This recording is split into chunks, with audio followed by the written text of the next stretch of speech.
ஆதவனின் தமிழை வணக்கம் நிகழ்ச்சியில் அதிதி பக்கத்தில் இணைந்திருக்கின்றோம். இன்றைய தினமும் சிறப்பு அதிதியாக எமது கலையகத்தில் வருகை தந்திருக்கின்றார் writer, director, producer, voice actress Bavanitha Loganathan அவர்கள். வணக்கம். வணக்கம். எப்படி இருக்கீங்க? நான் நல்லா இருக்கேன். எங்களுடைய அழைப்பை ஏற்று கலையகத்திற்கு வருகை தந்தமைக்கு பெரிதும் மகிழ்ச்சி. மிக்க நன்றி.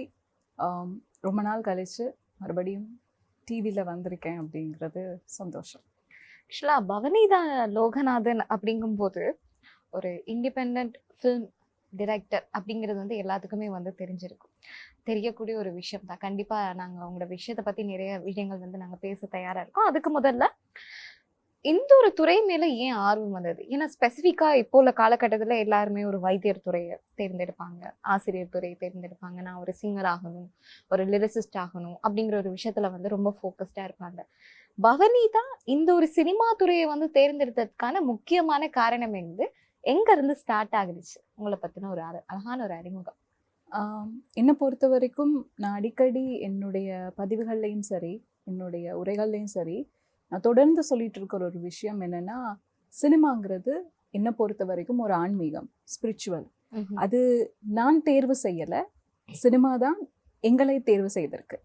சினிமாவை யாராலையும் தேர்வு செய்ய முடியாது.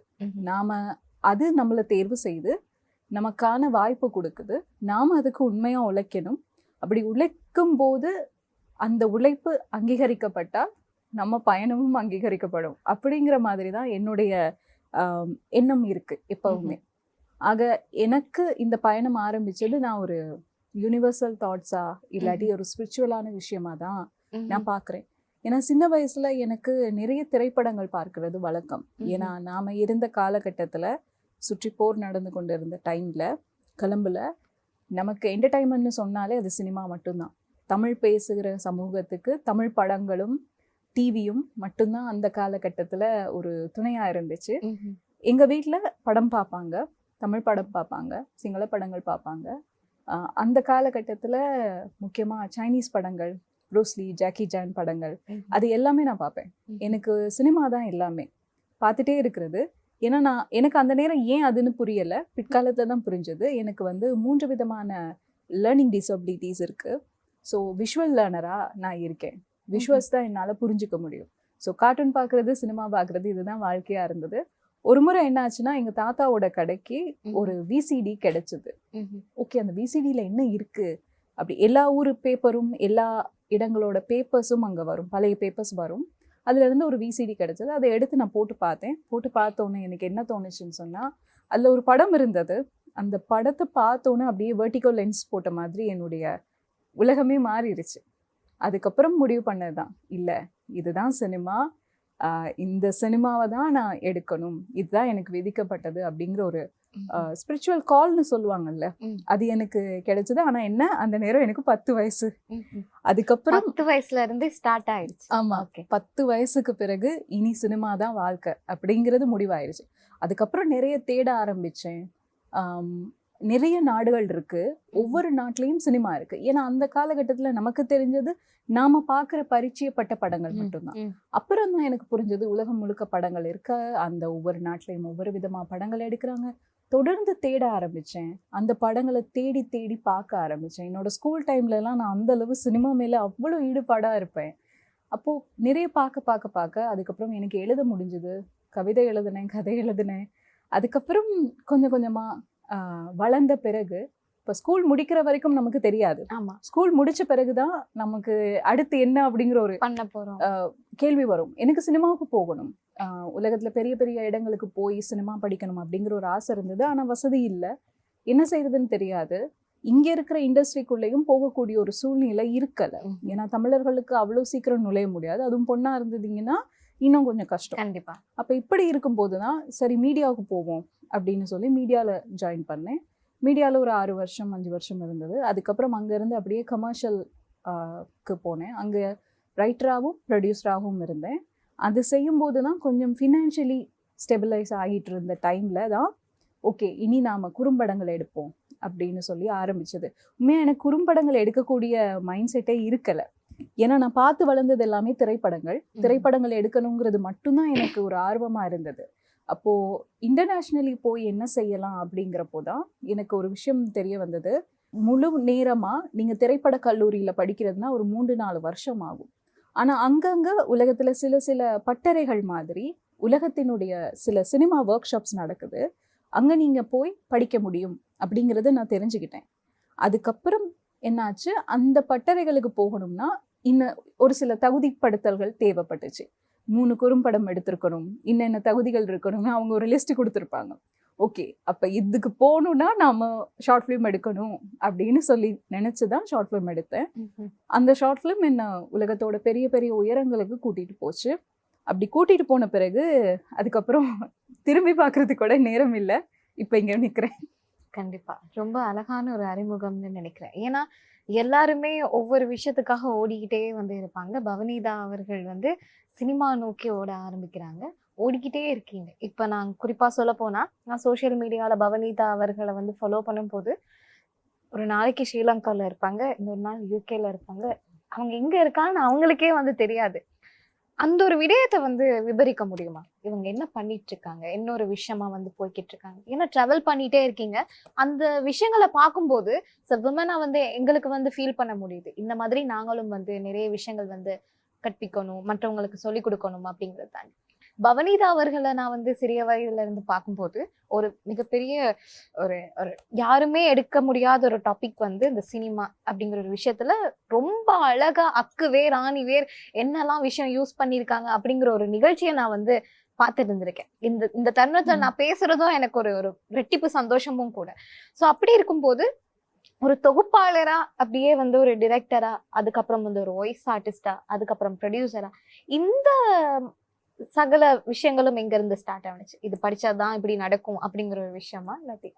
2 கொஸ்டின் இருக்கு உங்க இதுல. நான் சரியா சொல்லணும்னு ட்ரை பண்றேன். முதலாவது என்னன்னா, நான் ஸ்பிரிச்சுவல் கால்னு சொன்னேன் இல்லையா, நிஜமாவே நான் ஒரு விதத்துல ஆசீர்வதிக்கப்பட்டதா நினைக்கிறேன். எது வரமோ அதுதான் சாபம், எது சாபமோ அதுதான் வரும். அந்த விஷயத்த நான் ரொம்ப நம்புறேன். எனக்கு கிடைச்ச ஒரு ஸ்பிரிச்சுவல் கால் வந்து நீங்க சினிமா அப்படிங்கிற ஒரு விஷயம். ஏன்னா நம்ம சமூகத்துல பெற்றவர்கள் என்ன சொல்றோமோ, ஸ்கூல்ல நாம என்ன படிக்கிறோமோ அதை தான் நாம திரும்ப திரும்ப எடுத்துக்கிட்டு போயிட்டு இருக்கோம். நாம என்னவா ஆகணும் அப்படிங்கிறது நமக்கே தெரியாது, நிறைய பேருக்கு தெரியாது. என்னுடைய நண்பர்கள் எல்லாம் எனக்கு ஒரு கட்டத்துல மெசேஜ் அனுப்புவாங்க, நீ உண்மையிலே ஆசீர்வதிக்கப்பட்டவ, ஏன்னு சொன்னா உனக்கு பிடிச்ச விஷயத்த நீ தொழிலா செஞ்சுட்டு இருக்க, எங்களுக்கெல்லாம் அப்படி இல்லை. கண்டிப்பா எனக்கு வந்து அது ரொம்ப ஆச்சரியமா இருக்கும், ஏன் இவங்க இப்படி சொல்றாங்க அப்படின்னு. ஏன்னா எனக்கு அது ரொம்ப சீக்கிரமே நடந்துட்டனால எனக்கு அது தெரியல. நிறைய பேர் இருக்கிற ஒரு விஷயம் என்னன்னா, அவங்க பாட்டுக்கு ஒரு வேலை செஞ்சுட்டு இருப்பாங்க, ஆனா மனசு எங்கேயோ ஒரு இடத்துல இருக்கும். அப்பதான் எனக்கு புரிஞ்சது, ஓகே இல்ல நிஜமாவே நாம ஆசீர்வதிக்கப்பட்டிருக்கோம் அப்படின்னு. நான் பார்த்த படம் வந்து ரன்லோலா ரான், ஜெர்மன் நாட்டு படம். அந்த படத்துல ஓடிட்டே இருப்பாங்க. அந்த படம் பார்த்த பிறகு நான் லோலாவா மாறிட்டேங்கிறது எனக்கு அப்புறம் தான் புரிஞ்சுது. ஏன்னா அந்த படத்துல எப்படி அகெயின் எது நடந்தாலும் திரும்ப திரும்ப ரீவைண்ட் பண்ணி ஓடிட்டே இருப்பாங்க. என் லைஃபும் அப்படிதான். இவ்வளோ தோத்தாலும் எவ்வளோ பிரச்சனை வந்தாலும் திரும்ப திரும்ப நான் ஓடிட்டே இருக்கேன் அந்த சினிமாவை நோக்கி. அது எனக்கு கொஞ்சம் லேட்டாக தான் புரிஞ்சுது.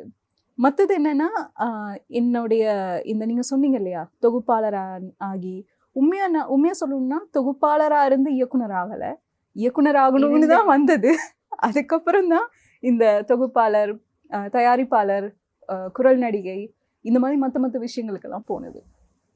ஆக என்னை பொறுத்த வரைக்கும் ரொம்ப சீக்கிரமாவே எங்க தலையில அதெல்லாம் எழுதப்பட்டுருச்சு. ஆனா அதுக்காக உண்மையா உழைச்சேன். நிறைய சவால்கள், நிறைய பிரச்சனைகளை சந்திச்சிருக்கேன். ஈஸி இல்லை எதுவுமே. ஏன்னா இங்க ஒரு பெரிய நாடு இல்லை நம்மளோடது, சின்ன நாடு. அங்க ஒரு சின்ன இண்டஸ்ட்ரின்னு கூட இல்லை, இது ஒரு இன்விசிபிள் இண்டஸ்ட்ரி. அப்போ இங்க நிறைய கலைஞர்கள் கஷ்டப்பட்டுட்டு இருக்கும்போது எல்லாருக்கும் எல்லாமே கிடைச்சிடுறது இல்லை. அந்த கிடைக்கிற விஷயத்த நாம எப்படி எடுத்துக்கிறோங்கிறதும் நமக்கு தெரியாது. இப்போ உழைச்சா எல்லாம் நடக்குமா அப்படிங்கிறது ஒரு பெரிய கொஸ்டின்மா. அப்படின்னா இங்க எல்லாருமே உழைச்சிட்டு இருக்கோம், எல்லாருக்குமே எல்லாமே கிடைக்கணும். ஆனா அதையும் தாண்டி ஏதோ ஒரு விஷயம் எனக்கு வந்து, நான் என்னுடைய இதா பாக்குறது என்னன்னா, எனக்கு இலக்கு என்னன்னு தெரியும், எங்க போகணுங்கிறது எனக்கு தெரியும். அப்ப அதனால எங்க சுத்தி போனாலும் அந்த இடத்துக்கு போயிடணுங்கிறதுக்காக நான் போயிட்டு இருக்கேன். நமக்கு மத்தியில இருக்கிற நிறைய பிரச்சனை என்னன்னா, இலக்கு என்னன்னு தெரியாது, எங்க போய் நிக்கணும்னு தெரியாது. ஓகே படம் பண்ணணும், அதுக்கப்புறம் அது ஒரு பெரிய கேள்விக்குறியா இருக்கு இல்லையா. ஏன்னா நம்ம தமிழ்நாட்டு தமிழ் சினிமாவை பார்த்து தான் வளர்றோம். கண்டிப்பா. அந்த அவங்களுக்கான வணிக சந்தை, அவங்களுக்கான புகழ், அதை பார்த்து தான் வளர்றோம். இப்போ ஒரு படம் பண்ணிட்டு புகழ் அடைஞ்சிட்டு அதுக்கப்புறம் என்ன செய்யறதுன்னு அவங்களுக்கே தெரியாது, தெரியாது. நமக்கும் தெரியாது. ம். நமக்கு புகழ் அடைகிறது வந்து ஒரு பெரிய பிரச்சனையா இருக்கு. படம் பண்றது ஒரு பிரச்சனை, புகழ் அடைகிறது பிரச்சனை, புகழ் அடைஞ்ச பிறகு என்ன செய்யணுங்கிறதும் தெரியாது. அப்போ இப்படி நிறைய கொஸ்டின்ஸ் இருக்கு. எனக்கு வந்து இந்த கொஸ்டின்ஸ் எதுவுமே இல்லை. ஏன்னா எனக்கு இலக்கு என்னன்னு தெரியும். அந்த இலக்கு மெயின் விஷயம் தெரிஞ்சனால என்ன நடந்தாலும் நான் போயிட்டே இருப்பேன். ம்ஹும். ரெண்டாவது என்னன்னா, என்னுடைய இயல்பே எப்படின்னா, நான் ரொம்ப ரெசிலன்ஸ் ஆன ஒரு பர்சன். ம்ஹும். கான்ஃபிடென்ட்ங்கிறத விட நான் ரெசிலன்ஸ் ஆன ஒரு பர்சன். ம்ஹும். எவ்வளோ விழுந்தாலும் எந்திரிச்சிருவேன். அதுவும் ரொம்ப ரொம்ப விழ எனக்கு வந்து அது ரொம்ப குயிக்காக, அதாவது நீங்கள் விழுந்து பழகிட்டீங்கன்னா எழுந்திருக்கிற வேகம் வந்து அதிகமாக இருக்கும். அப்படிதான் நான் பார்க்குறேன். ஸோ ஒவ்வொரு ஃபெயிலியர்ஸையும் நான் ரொம்ப சந்தோஷமாக எதிர்கொள்கிறேன். என்னோட பெயின் அண்ட் ஃபெயிலியர்ஸ், மிஸ்டேக்ஸ், இது எல்லாத்தையும் நான் அக்செப்ட் பண்ணிக்கிறேன். அது ரொம்ப சந்தோஷமாக எதிர்கொள்கிறனால என்னால் வேகமாக ஓட முடியுதுன்னு நான் நினைக்கிறேன். ஆனால் என்னை பொறுத்த வரைக்கும் இந்த வேகம் பத்தாது. ஆனால் மற்றவங்க வேகம்ன்றாங்க. கண்டிப்பா. ஒரு முக்கியமான ஒரு கேள்வி வந்து கேட்கணும். எல்லாருமே சொல்லக்கூடிய ஒரு விஷயம் தான். இப்போ சமூக வலைத்தளங்கள்ல பாவனை வந்து அதிகரிச்சுட்டு போய்கிட்டே இருக்கு. அப்படி இருக்கும்போது எல்லாருமே குட்டி குட்டி ரீல்ஸா வந்து கட் பண்ணி இந்த சினிமாவில் நடக்கிற விஷயங்கள், மணிரத்னம்ட, ஜிவிஎம்ட இப்படி வந்து ரீல்ஸ் எல்லாம் கட் பண்ணி போடுற சமயத்துல நிறைய பேருக்கு ஒரு கருத்து இருக்கு. இந்த மாதிரி இருக்கணும், இந்த மாதிரியான ஒரு ரிலேஷன்ஷிப்குள்ள போகணும், இப்படி ஒரு கல்யாணம் பண்ணணும் அப்படின்னு நிறைய பேரோட பெரிய ஒரு கருத்து என்னன்னா, சினிமா மாதிரி இல்ல வாழ்க்கை அப்படின்னு வந்து சொல்லுவாங்க. சினிமா மாதிரி வாழ்க்கை இருக்காதா, இல்லாட்டினா வாழ்க்கையை தான் சினிமாக்குறாங்க? இது ரொம்ப என்ன சொல்றது, இந்த கேள்வி ரொம்ப இலகுவானது. இதுக்கான பதில் நாம தான் நம்மளுடைய பதிலா உருவாக்கிக்கணும். இப்போ நீங்கள் முதல்ல கேட்டீங்க இல்லையா, ஏன் நாடாக போகிறேன் அப்படின்னு. ஏன்னா நான் ஏற்கனவே சொன்ன மாதிரி எந்த ஃபெயிலியர்ஸ் வந்தாலும் அதுக்கான சொல்யூஷனை தான் நான் பார்ப்பேன். இங்கே எனக்கு நிறைய கதவுகள் அடைக்கப்பட்டது, நிறைய தவறான விஷயங்கள், காலை இழுத்து விடுறதுல இருந்து எல்லா பிரச்சனைகளையும் நானும் பார்த்துருக்கேன். எல்லாம் பார்த்து கிட்டத்தட்ட உங்கள் கெரியர் காலி, உங்கள் கெரியர் இனி இல்லை, நீங்கள் இல்லை அப்படிங்கிற ஒரு சிச்சுவேஷன் வந்த பிறகு தான் ஓகே நான் அடுத்து இதை விடவும் பெரிய இடத்துக்கு போவேன் அப்படிங்கிற மாதிரி நான் போனது. நீங்கள் சினிமாவா இல்லையான்னு கேட்டிங்க இல்லையா, அந்த விஷயத்தில் நான் சொல்கிறேன். இப்போது ஒரு 19 வயசு பொண்ணா நான் இந்த ஃபீல்டுக்கு வந்து நான் சினிமா பண்ணணும் அப்படின்னு நான் ஸ்கூலில் அதெல்லாம் சொல்லும்போது எல்லாரும் சிரிப்பாங்க, ஓகே ஏதோ வளரிட்டு இருக்கா அப்படின்னு. அதுக்கப்புறம் வெளியே வந்து சொல்லும்போது நிறைய பேர் ஏற்றுக்கவே இல்லை. உங்களை எல்லாம் சினிமா ஏற்றுக்காது, நீங்கள்லாம் சினிமாவுக்கு வர முடியாது அப்படிங்கிற மாதிரி நிறைய பேர் எனக்கு சொல்லியிருக்காங்க. அப்போ அவங்களுக்கு நான் சொன்ன ஒரு விஷயம் என்னன்னா, ஓகே என்னைய நீங்கள் ஏற்றுக்காட்டி பரவாயில்ல, நாளைக்கு இதே இலங்கை சினிமாவில் என்னோட பேரை நான் தவிர்க்க முடியாத ஒரு விஷயமா நான் மாற்றுவேன் இருக்குதே அப்படின்னு நான் சொல்லிட்டு போனேன். ஸோ ஏற்றுக்கிறது வேற, அதுலேருந்து நான் அந்த ஸ்ட்ராட்டஜி தான் நான் யூஸ் பண்ணுறேன். நீங்கள் என்னை அவாய்ட் பண்ண முடியாது, என் பேரை விட்டுட்டு நீங்கள் ஹிஸ்ட்ரி எழுத முடியாத மாதிரி நான் மாற்றுவேன் அப்படின்னு நான் சொன்னேன். அது ஒரு ஹீரோயிக் மூமெண்ட் தான். என்னோட லைஃபும் 0 to ஹீரோ மூமெண்ட் தான். நான் ஆயிட்டேன்னு நான் சொல்லலை, பட் என்னோட லைஃப் நான் தான் ஹீரோ, நாம தான் மெயின். நாம் படம் பண்ணுறோம் பண்ணலைங்கிறத தாண்டி இது எங்களுக்கு கிடைக்கப்பட்டிருக்க ஒரு வாழ்க்கை, ஒரே ஒரு வாழ்க்கை. அந்த வாழ்க்கையை நாம் இன்னொருத்தருக்கு மெயின் கேரக்டராக விட்டு கொடுத்துட்டோம்னு சொன்னால் நம்மளால் எதையுமே அடைய முடியாது. சினிமான்னு இல்லை, எந்த ஒரு ஃபீல்ட்லையும் நீங்கள் போய் எதையுமே செய்ய முடியாது. நீங்கள் முதல்ல உங்களை நம்பணும், உங்களுக்குள்ள ஒரு கான்ஃபிடென்ட் இருக்கணும். நீங்கள் தான் உங்கள் லைஃபோட மெயின் கேரக்டர். உங்களுக்கு என்ன வேணும்னு உங்களுக்கு தெரியணும், உங்களுக்கு என்ன கான்ஃப்ளிக்ட் இருக்குன்னு தெரியணும். அந்த கான்ஃப்ளிக்டை நீங்கள் எப்படி நீங்கள் முறியடிச்சு உங்களுடைய டார்கெட்டை அடைவீங்க. உங்களை நீங்கள் ஹீரோவா ஹீரோயினா நீங்கள் பாவிக்க தொடங்குனீங்கன்னா மட்டும்தான் உங்களுக்கான லைஃப்பை நீங்கள் சந்தோஷமாக இருப்பீங்க. அதை நான் ரொம்ப லேட்டாக தான் தெரிஞ்சுக்கிட்டேன். இருந்தது ஹீரோயிக் மூமெண்ட்ஸ் எல்லாம் இருந்தது, ஆனால் என்னோட லைஃப்பில் நான் எப்பயுமே மற்றவங்களுக்கு தான் நிறைய இடங்கள் கொடுத்துருந்தேன். ஆனால் ஒரு கட்டத்துக்கு பிறகு எனக்கு புரிஞ்சது, இல்லை என்னோட லைஃப்பில் நாம தான் ஹீரோவாக இருக்கணும், விழுந்தாலும் சரி எழுந்தாலும் சரி.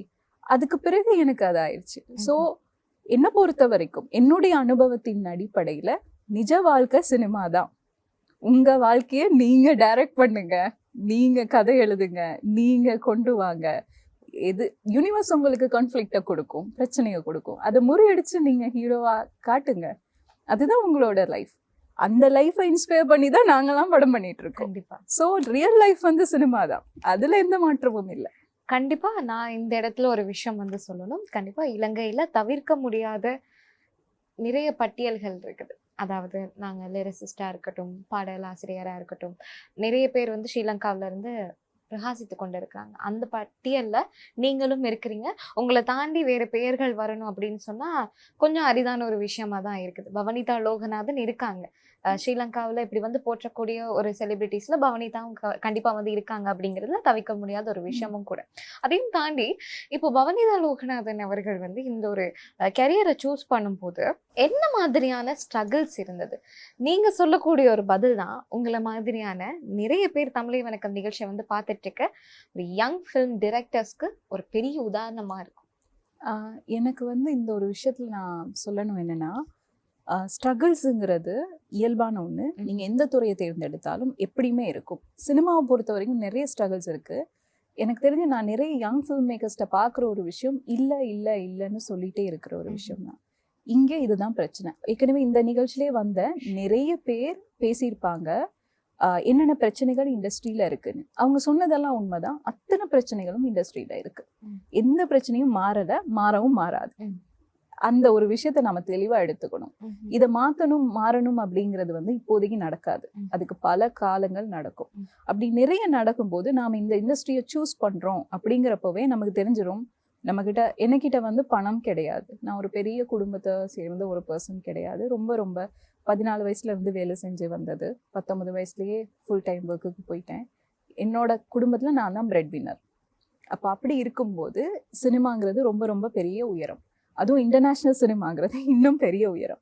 அப்படி ஒரு உயரத்தை தொடரும். அதில் வேற நாம வேற தவிர்க்க முடியாத நேமா மாறுவோம் அப்படிங்கிற மாதிரி சொல்லிட்டோம்.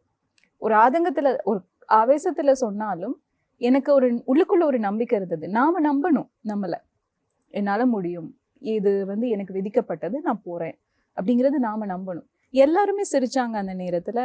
உள்ளூர் சினிமாவே இங்கே ஒன்றும் பண்ண முடியல, நீங்கள்லாம் போய் என்ன உலக சினிமா எடுக்க போகிறீங்க, உலகத்தில் எங்கே போகிறீங்க அப்படிங்கிற மாதிரி நிறைய பேசுனாங்க. மற்றது பணம் கிடையாது நம்ம கையில், யாரும் நமக்கு கைடன்ஸ் இல்லை, இந்த பக்கம் போங்க, இப்படி பண்ணுங்க, அந்த மாதிரி எதுவுமே கிடையாது.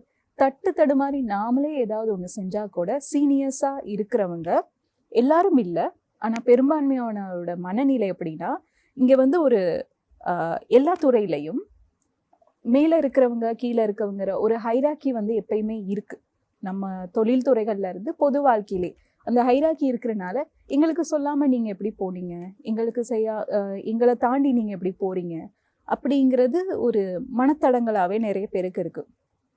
ஆனா அதுல கோபப்படுறதுக்கு ஒன்றும் கிடையாது. ஏன்னா ஜெனரேஷன் டு ஜெனரேஷன் ரொம்ப வேகமா தான் செயல்படுவாங்க. பட் நமக்கு அடுத்த ஜெனரேஷன் நம்மளை விட நிறைய அவங்களுக்கு தெரிஞ்சிருக்கும். அப்ப அது இயல்பு.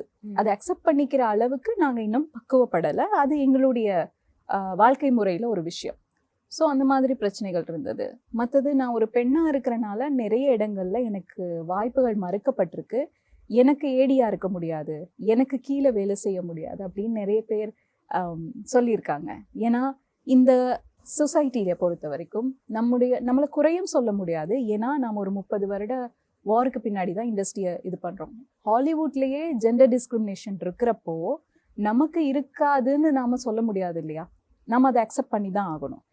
அப்போது அந்த நேரம் என்ன ஆயிடுச்சுன்னு சொன்னால், எனக்கு நிறைய விஷயங்கள் நீங்கள் ஒரு பொண்ணாக இருக்கிறனால உங்களை நாங்கள் அக்செப்ட் பண்ணிக்க முடியாது, எடுத்துக்க முடியாது அப்படின்னு நிறைய சொன்னாங்க. என்கிட்ட ஒர்க் பண்ண முடியாதுன்னு சொன்னாங்க. ஏன்னா நம்ம சொசைட்டியில் பெண்கள் சினிமாவுக்கு வர்றதுங்கிறது ரொம்ப ஒரு புதுசான ஒரு விஷயம். ஏன்னா அவங்க காலங்காலமாக பார்த்துருக்கிற பெண்கள் எல்லாம் வீட்டில் இருந்து வேலைகள் செஞ்சுக்கிட்டு இருக்கும்போது சட்டுன்னு ஒருத்தங்க வந்து நிற்கும் போது அவங்களால அதை அக்செப்ட் பண்ணிக்க முடியாது. ரெண்டாவது என்னன்னா, நம்ம காலங்காலமா ஆக்ட்ரஸா சிங்கர்ஸா இன்னொருத்தங்க சொல்றத செய்யற ஒரு கிரியேட்டிவ் தான் நாங்கள் பெண்கள் பார்த்து வச்சிருக்கோம். சட்டுன்னு வந்து கமாண்டிங் பொசிஷன்ஸ்ல அவங்க வந்து உட்கார்றாங்க. டைரக்டரா ப்ரொடியூசரா ஒரு கமாண்ட் அவங்க சொல்றாங்கிறப்போ அதை ஈஸியாக அவங்களால எடுத்துக்க முடியாது. ஓகே நீங்க இதை பண்ணுங்க அதை பண்ணுங்க அப்படின்னு ஒரு பொண்ணு வந்து அங்கே சொல்லும்போது சட்டுன்னு அவங்களுக்கு என்னடா இது அப்படிங்கிற அந்த இயல்பு வந்துடும். ஆண்களுக்கு மட்டும் இல்லை, பெண்கள் அதை விட கூட. ஏன்னா பெண்களுக்கு சக பெண்கள் மேலே நிற்கும் போது அவங்களுக்கு இன்னும் கொஞ்சம் மனத்தடங்கள் வரும். ஆக இந்த மாதிரியான சைக்காலஜிக்கல் சோஷியல் இஷ்யூஸ் இதெல்லாம் நாங்கள் ஃபேஸ் பண்ணியிருக்கோம். பணம் சுத்தமா கிடையாது. அது தாண்டி உங்களுக்கான கனெக்ஷன்ஸ் கிடையாது. இப்போ சிங்கள இண்டஸ்ட்ரியில நிறைய பேர் வேலை செய்றாங்க. ஒரு ரெக்கமெண்டேஷன் லெட்டர் கேட்டா கூட ஓகே, இன்னாருக்கு தெரியும், அவங்களால கொடுத்துட முடியும். இப்போ நாம வேணும்னா யார்கிட்ட போய் நிக்கிறது? யாரு நமக்கு கொடுக்கறது? கொடுக்குற இடத்துல யார் இருக்கா? அவருக்கு என்ன இது இருக்கு? இந்த மாதிரி நிறைய பிரச்சனைகள் இருக்கு. அது தாண்டி ஒரு படம் எடுக்கிறோம், அந்த படத்தை எங்க கொண்டு போய் ரிலீஸ் பண்ணணும், ரிலீஸ் பண்றதுக்கு எவ்வளோ காசு கொடுக்கணும், யாரை நடிக்க வைக்கணும், நிறைய அந்த காலத்துல இருந்தது. எல்லா பிரச்சனைகள், அதாவது இது வந்து புதுசான பிரச்சனைகள் இல்லை, நான் சொல்றதெல்லாம் புதுசு கிடையாது. எல்லா டைரக்டர்ஸும் இந்த ஃபீல்ட்ல அனுபவிச்ச அவ்வளவு நான் அனுபவிச்சிருக்கேன். என்ன உமன்கிறனால ஜெண்டர் டிஸ்கிரிமினேஷன் இருந்தது. முக்கியமா சான்சஸ் கிடைக்க ஆரம்பிக்கிற நேரம் உங்களுக்கு கேர்ள்ங்கிறனால கொடுத்துட்டாங்க, பொண்ணுங்கிறனால கொடுத்துட்டாங்கன்னு சொல்லி நம்ம உழைப்பை ஈஸியா தட்டி கழிக்கிற விஷயங்களும் நிறைய நடந்தது. ஆனா இப்ப எனக்கு பார்த்தா அதெல்லாம் ஒரு கம்ப்ளைண்டா இல்லை. ஏன்னா அதை நான் தாண்டி வந்துட்டேன். இப்ப நான் வந்து ஃபைட் பண்றது வேர்ல்டோட, நம்ம ஊரோட இல்லை. அங்க நீங்க பாத்தீங்கன்னா ஏகப்பட்ட நாட்டுல இருந்து ஆண்களும் பெண்களும் வந்திருப்பாங்க, வேற வேற ஜெண்டர்ஸ்ல வந்திருப்பாங்க. அங்க ஜெண்டர் இல்லை இஷ்யூ, அங்க வந்து ஜெண்டர் லெஸ். ஜெண்டரை பத்தி அவங்களுக்கு கதையே கிடையாது. நீ இந்த நாடு அந்த நாடுங்கிற கதையெல்லாம் கிடையாது.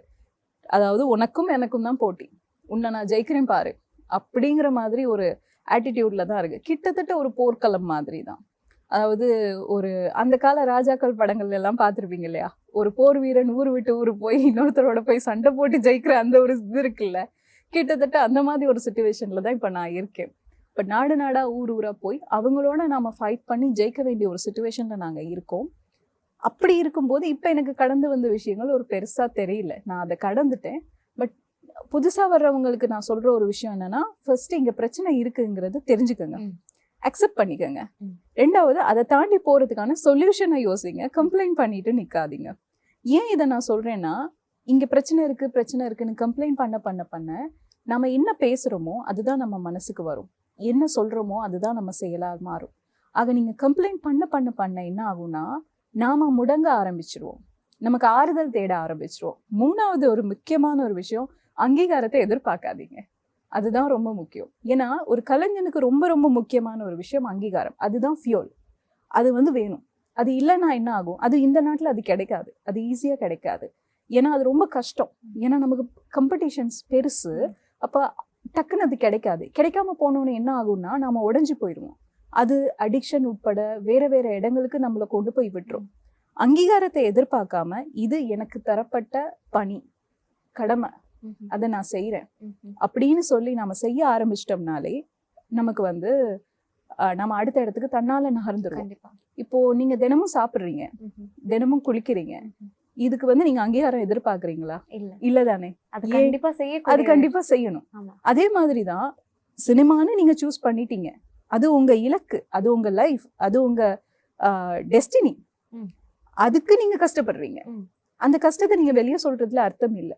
ஏன்னா எல்லாருமே அவங்கவுங்க துறையில முன்னேறதுக்கு கஷ்டப்பட்டுட்டு தான் இருக்காங்க. ஸோ சினிமாவில் மட்டும் ஒரு கஷ்டத்தை ரொமான்டிசைஸ் பண்றதை நம்ம நிப்பாட்டிடணும்.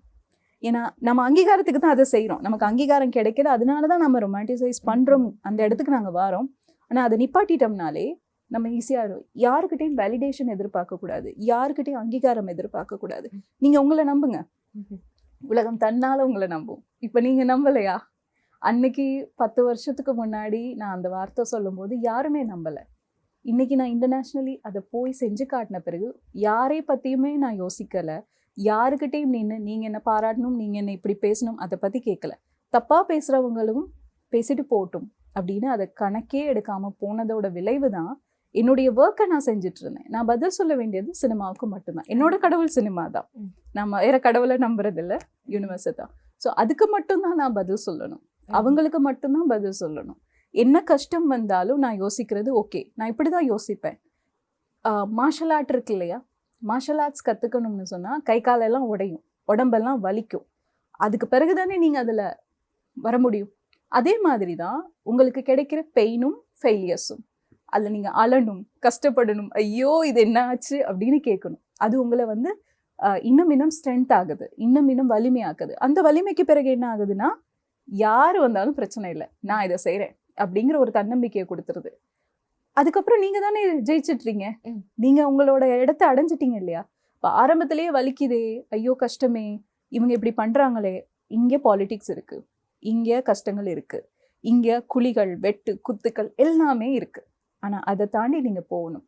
அதுதான் உங்களுக்கு கிடைக்கிறது. நீங்க பாதையில தெளிவா இருந்தீங்கன்னா சுத்தி நடக்கிறத பத்தி யோசிக்க மாட்டீங்க.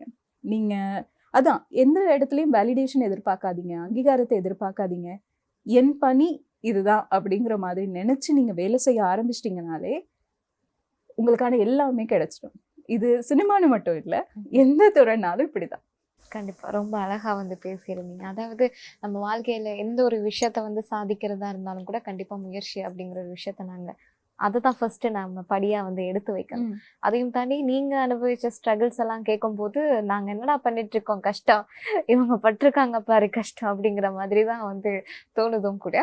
அதோட இல்லாம நீங்க ஒரு நல்ல ஒரு இடத்துல இப்ப நீங்க இருக்கீங்க, அது கண்டிப்பா வந்து எல்லாருக்குமே வந்து தெரியுது. அப்படி இருக்க சமயத்துல குடும்பத்தினுடைய சப்போர்ட் அப்படிங்கிறது வந்து கண்டிப்பா தேவைப்படுற ஒரு விஷயம் தான். அப்படி இருக்கும்போது உங்களோட ஃபேமிலியில வந்து இப்ப நீங்க அம்மா கிட்டேயோ இல்லாட்டினா சகோதரர்கிட்டயோ வந்து நான் ஒரு டைரக்டர் ஆக போறேன், நான் ஒரு ப்ரொடியூசர் ஆக போறேன், நீங்க சொன்ன மாதிரியே இந்த போர் வந்து இந்த நாட்டுக்கு இடையில உங்களோட போர் வந்து நாடுல இல்ல, நாடை விட்டு தாண்டி வெளியிடங்களுக்கு அப்படி சொல்லும் போது உங்களோட ஃபேமிலி வந்து என்ன சொன்னாங்க, என்ன என்ன ரியாக்ட் பண்ணாங்க? எல்லாருமே சொல்லக்கூடிய ஒரு பதிலா தான் இருக்கும், இந்த பாரு பொண்ணா அடக்குடக்கமா கல்யாணம் பண்ணிட்டு இப்படி இந்த வயசுல இருக்கணும் அப்படிங்கிற ஒரு விஷயம் வந்து கண்டிப்பா வந்து சொல்லுவாங்க. ஏன்னா டேப் ரெக்கார்ட் மாதிரி அதை தான் வந்து காலங்காலமா ஒவ்வொருத்தர் வந்து சொல்லிக்கிட்டு இருக்க ஒரு பதிலும் கூட. ஆமா. பவனிதா லோகநாதன் குடும்பத்துல இருந்து வந்த பதில் என்ன? ரொம்ப ஆர்வமா இருக்கு. பவனிதாவுக்கு வந்து இது ஒரு வித்தியாசமான ஒரு விஷயம்னு நான் சொல்லுவேன். ஏன்னு சொன்னா, நான் சின்ன வயசுல காம்படிஷன் போகணும், கவிதை எழுதணும், கதை எழுதணும் அப்படின்னு சொன்னப்போ எங்க குடும்பத்துல இதெல்லாம் பழக்கம் இல்லை, பெருசா இது இல்லை. ஆனா அம்மா வந்து ரொம்ப சப்போர்ட் பண்ணாங்க. அவங்களுக்கும் தெரியாது, ஆனா கூட்டிட்டு போவாங்க காம்படிஷன்ஸுக்கு, எல்லாமே போவாங்க. திடீர்னு நான் சினிமாவுக்கு போகணும்னு சொன்னோன்னே அவங்களால அந்த ஷாக்கை தாங்கிக்க முடியல. அவங்களுக்கு சினிமா ரொம்ப பிடிக்கும். அவங்க ரஜினி ஃபேன், தீவிரமா படம் பார்ப்பாங்க, அதெல்லாம் இருக்கு. ஆனா சட்டுன்னு சொல்லும்போது ஒரு பயம் அவங்கள தொத்த ஆரம்பிச்சது. ஏன்னா நம்ம நாட்டை பொறுத்த வரைக்கும் இப்ப இந்தியா, அவங்க சொன்ன ஒரு விஷயம் என்னன்னா, இந்தியானா கூட பரவாயில்ல, நம்ம ஊர்ல என்ன செய்ய போற அப்படிங்கிற ஒரு இதுதான். ஏன்னா இங்க நம்ம காலங்காலமா ஒரு பயத்தோடயே தமிழர்கள் வளர்க்கப்பட்டிருக்கோம். அப்படி இருக்கும்போது என்ன ஆயிரும்ங்கிற ஒரு பயம் எல்லா தாய்மார்களுக்கும் இருக்கும். ஒரு பொண்ணா இருக்கும்போது அது இன்னும் கொஞ்சம் அதிகமா இருக்கும். அப்ப ஸ்டார்ட்ல அவங்களுக்கு வந்து என்ன செய்யறேன் அப்படின்னு தெரியல.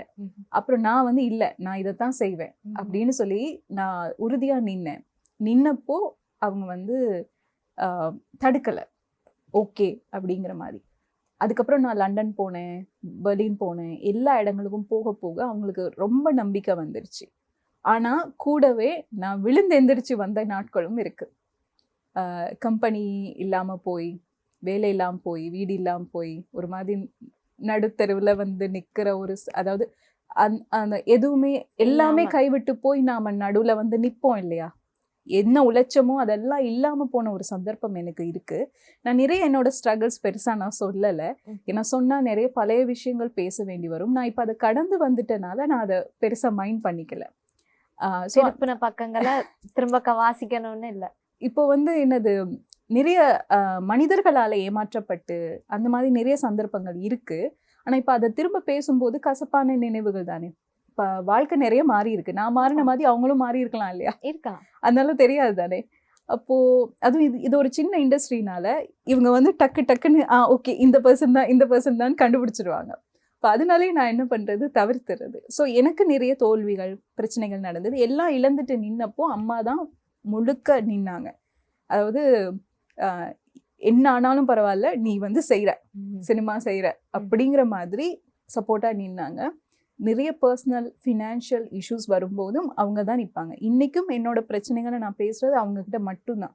எனக்கு விசா மறுக்கப்பட்டுச்சோ, நீங்க சொல்றீங்க ஏர்போர்ட்ல டெரரிஸ்ட்னு வச்சு நிப்பாட்டின சந்தர்ப்பங்கள் எல்லாம் இருக்கு வெளிநாட்டுல, திருப்பி போங்க அப்படின்னு சொன்ன சந்தர்ப்பங்கள் இருக்கு.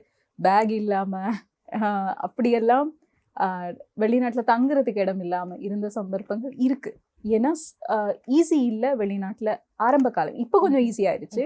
அந்த டைம்ல ஏன்னா காலங்காலமா நாங்க மக்கள் வெளிநாட்டுக்கு ஓடுறது வழக்கமா இருக்கிறனால சட்டுன்னு ஒரு சினிமா ப்ரோக்ராம்காக போறவங்களை சந்தேகப்பட தான் செய்வாங்க, அவங்க சைட்ல அது நியாயம்.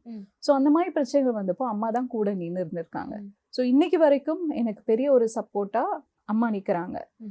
அதையும் நான் எப்படி பாக்குறேன்னா, ஸ்டார்ட்ல அவங்களுக்கு பயம் இருந்தது, என்ன ஆகுமோ அப்படிங்கிற பயம் இருந்தது. அந்த பயத்தை நான் சரியான விதத்துல களைஞ்சிட்டேன் அப்படின்னு நம்புறேன். ஏன்னா நான் உண்மையா இருந்தேன், உண்மையா உழைச்சேன், எந்த விதமான தவறான விஷயங்களையும் நான் செய்யல, குறுக்கு வழிகளை நாடல. லேட் ஆனாலும் பரவாயில்ல, நாம நேரான பாதையிலேயே போவோம் அப்படிங்கிற மாதிரி. அப்ப அதெல்லாம் அம்மாவுக்கு ரொம்ப நம்பிக்கை கொடுத்தது. இப்ப எனக்கு இது எப்படி சொல்றதுன்னு தெரியல. வழக்கமா நம்ம வீடுகள்ல சொந்தக்காரவங்க வீட்டுக்கு வந்தா என்ன செய்வாங்கன்னா, நம்மளுடைய ஆல்பம்ஸ் பார்ப்பாங்க. கல்யாண ஆல்பம்ஸ், மற்றது இந்த சடங்கு ஆல்பம், இதெல்லாம் பார்ப்பாங்க. அது நம்மளுடைய வழக்கம். ஆமா. எங்க வீட்டுக்கு இப்ப வந்தா என்னோட பாஸ்போர்ட்டை பாக்குறாங்க. உங்க பாஸ்போர்ட் கொடுங்களே அப்படின்னு சொல்லி பாக்குறாங்க. ஸோ நான் பார்க்குறேன், இப்போ வந்து முன்ன சர்டிஃபிகேட்ஸ் பார்ப்பாங்க. என்னோட ஆல்பத்தை தாண்டி என்னோட சர்டிஃபிகேட்ஸ் நிறைய வாங்கி வச்சிருக்கிறதெல்லாம் பார்ப்பாங்க. இப்போ வந்து பாஸ்போர்ட் பார்க்குறாங்க. ஸோ எனக்கு புரிஞ்சுது, ஓகே நாம மாறினா நம்ம சொசைட்டியும் மாறும். இப்போ அவங்களுக்கும் நிறைய ஆசை வருது, அவங்க பிள்ளைங்களையும் படிக்க வைக்கிறாங்க, அவங்க விருப்பப்பட்ட துறைகள்ல அவங்க போக வைக்கிறாங்க. நாம ஒழுங்கா இருந்துட்டா நம்ம பேரண்ட்ஸ் பயப்பட மாட்டாங்க. கண்டிப்பா. ஏன்னா நம்ம சாதிச்சோம் அப்படிங்கிறது ரெண்டாவது. நாம அவங்களுக்கு ஒரு விதத்துல அவங்களுடைய கௌரவம்ங்கிறத தாண்டி ஒரு டிக்னிஃபைடான ஒரு விஷயம் இருக்குல்ல, அதை நாம சீர்குலைக்காம இருக்கிறோம், தப்பான வழியில போகாம இருக்கோம், அடிக்ஷனுக்குள்ள போகாம இருக்கிறோம்னா எந்த பேரண்ட்ஸும் நமக்கு சப்போர்ட் பண்ணுவாங்கன்னு நான் நினைக்கிறேன். ஜெயிக்கிறது தோக்குறது ரெண்டாவது, நாம ஒழுங்கா இருக்கோமா இல்லையாங்கிறது தானே முக்கியம். 4 பேரை சந்தோஷமா வச்சிருக்கோமாங்கிறது தானே முக்கியம். அதை நாம சரியா செஞ்சிட்டோம்னா நிச்சயமா எல்லா பேரண்ட்ஸும் நம்புவாங்க. அவங்கள நம்ப வைக்கணும், நாம அதுக்கு நாம உழைக்கணும். அப்படிதான் நான் பாக்குறேன். கண்டிப்பா. ரொம்ப அழகா இருந்துச்சு இந்த பதில். ஏன்னா நீங்க சொல்லக்கூடிய பதில் தான் இப்போ அம்மா நான் வந்து இதாகணும் அது ஆகணும் அப்படிங்கும்போது என்னோட பெற்றோர்கள் வந்து ரொம்ப தடுக்கிறாங்க. நீ எல்லாம் அதெல்லாம் ஆகக்கூடாது, காலத்துக்கு கல்யாணம் பண்ணிட்டு வீட்டோட இருக்கணும், மாப்பிள்ளைக்கு சமைச்சு போடணும் அப்படிங்கிற ஒரு விஷயம் தான் வந்து சொல்றாங்க. நீங்க சொல்லக்கூடிய ஒரு பதில் தான் நிறைய மாற்றத்தை வந்து ஏற்படுத்தும். ஏன்னா நாங்க ஒழுங்கா இருந்தோம் அப்படின்னு சொன்னா பேரண்ட்ஸ் வருவாங்க. நாம தகுதியை காட்டணும். அதாவது இப்போ நீங்க ஒரு ஜாப் அப்ளை பண்றீங்கன்னா அவங்க வந்து ஒரு குவாலிஃபிகேஷன் பார்ப்பாங்க. கண்டிப்பா. இல்லையா? அந்த குவாலிஃபிகேஷன் இருந்தாதான் அவங்க நம்மள உள்ள எடுப்பாங்க. ஸோ சில நேரங்களில் பேரண்ட்ஸும் அப்படிதான். நம்ம வந்து இல்லை நான் அதுக்கு தகுதியான பர்சன், என்னால் உழைக்க முடியும், 2 வருஷம் டைம் கொடுங்க, 1 வருஷம் டைம் கொடுங்க, அதில் சம்திங் ஏதோ ஒன்று நீங்கள் நிரூபிங்க. அவங்க ஏதோ ஒரு விதத்தில், ஏன்னா நம்ம பேரண்ட்ஸ் நாம வீணா போகணும்னு நினைக்க மாட்டாங்க. கண்டிப்பா. அவங்க வந்து என்னன்னா பயப்படுறது என்னன்னா ஒரு இன்செக்யூர்டான ஒரு சிச்சுவேஷன் வந்துருமோ, அவங்க பிரச்சனை வந்துருமோன்னு தான் பயப்படுறாங்க. அந்த பிரச்சனை வராது, அதை சமாளிக்கக்கூடிய திறமை வந்து எனக்கு இருக்கு அப்படின்னு நீங்க காட்டிட்டீங்கன்னா அவங்க பயம் பாதி அளவு குறைஞ்சிரும். அதுக்கப்புறம் நீங்க ஜெயிக்கிறது உங்க கையில. கண்டிப்பா. நீங்க சொல்லக்கூடிய பதில் உண்மைக்குமே நல்லா தான் இருக்கு.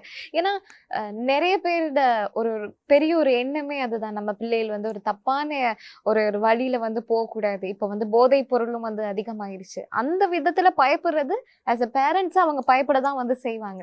நாங்க கண்டிப்பா எந்த ஒரு வழியை நோக்கி போறோமோ அவங்களும் வந்து பின்னாடியே வருவாங்க, பாராட்டுவாங்க, இன்னும் நீ பண்ணு அப்படின்னு சொல்லிட்டு. எல்லாருமே தடுத்தாலும் கூட நம்மளோட பேரண்ட்ஸ் வந்து பேக் போனா இருப்பாங்க அப்படிங்கிறதுல எந்த விதமான சந்தேகமும் கிடையாது. ஆமா, இந்த விஷயத்துல நான் இன்னொரு இதை ஆட் பண்றேன். இப்போ சினிமான்னு சொன்னாலே அது ஒரு தீய பழக்கங்கள் இருக்கிற ஒரு கூடாரம் அப்படிங்கிற மாதிரி நிறைய பேருடைய மைண்ட் செட் இருக்கு. அது அவங்க பார்த்து வளர்ந்த ஒரு விஷயமா இருக்கலாம். ஆனா இலங்கை தமிழ் சினிமாவை பொறுத்த வரைக்கும் இப்ப நாம இங்க வந்துட்டோம்னு சொல்லும் போது நமக்கு தனிப்பட்ட முறை பழக்க வழக்கம்ங்கிறது 2 விஷயமா. அதாவது ஒழுக்கம்ங்கிறது 2 விஷயம்.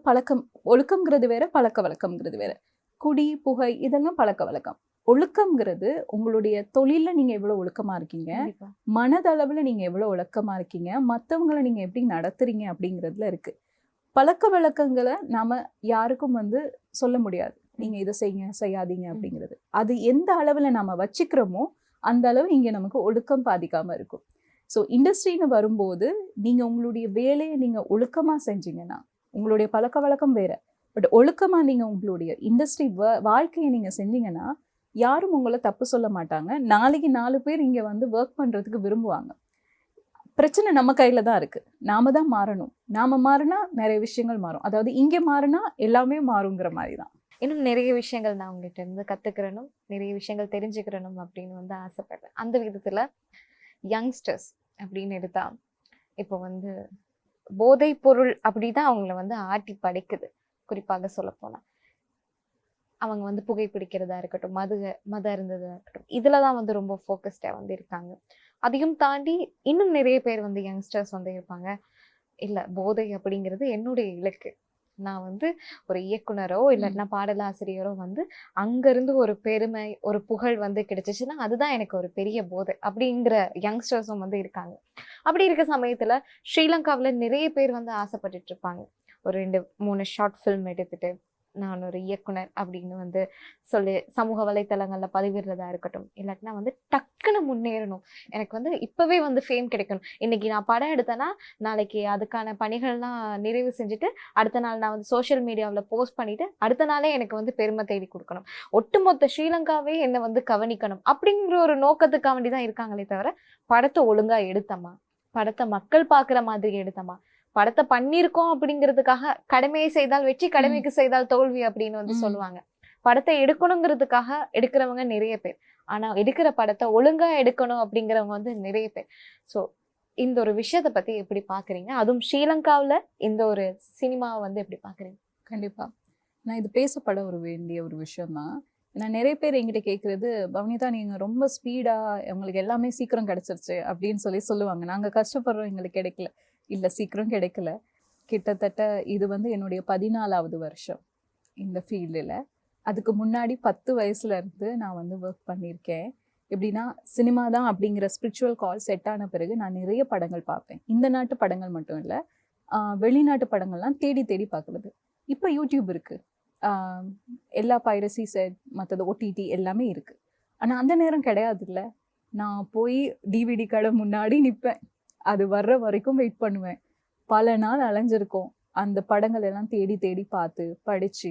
அதுக்கப்புறம் படங்கள் பார்க்குறது தாண்டி டிவியில் ஒர்க் பண்ணுற நேரம் சின்ன சின்ன ப்ரொடக்ஷன் விஷயங்கள்லேருந்து எல்லாமே கற்றுக்கிட்டு படத்துக்காக சினிமாவுக்காக என்னென்ன செய்யணுமோ அதெல்லாம் செல்ஃப் ஸ்டடீஸ் பண்ணியிருக்கேன்.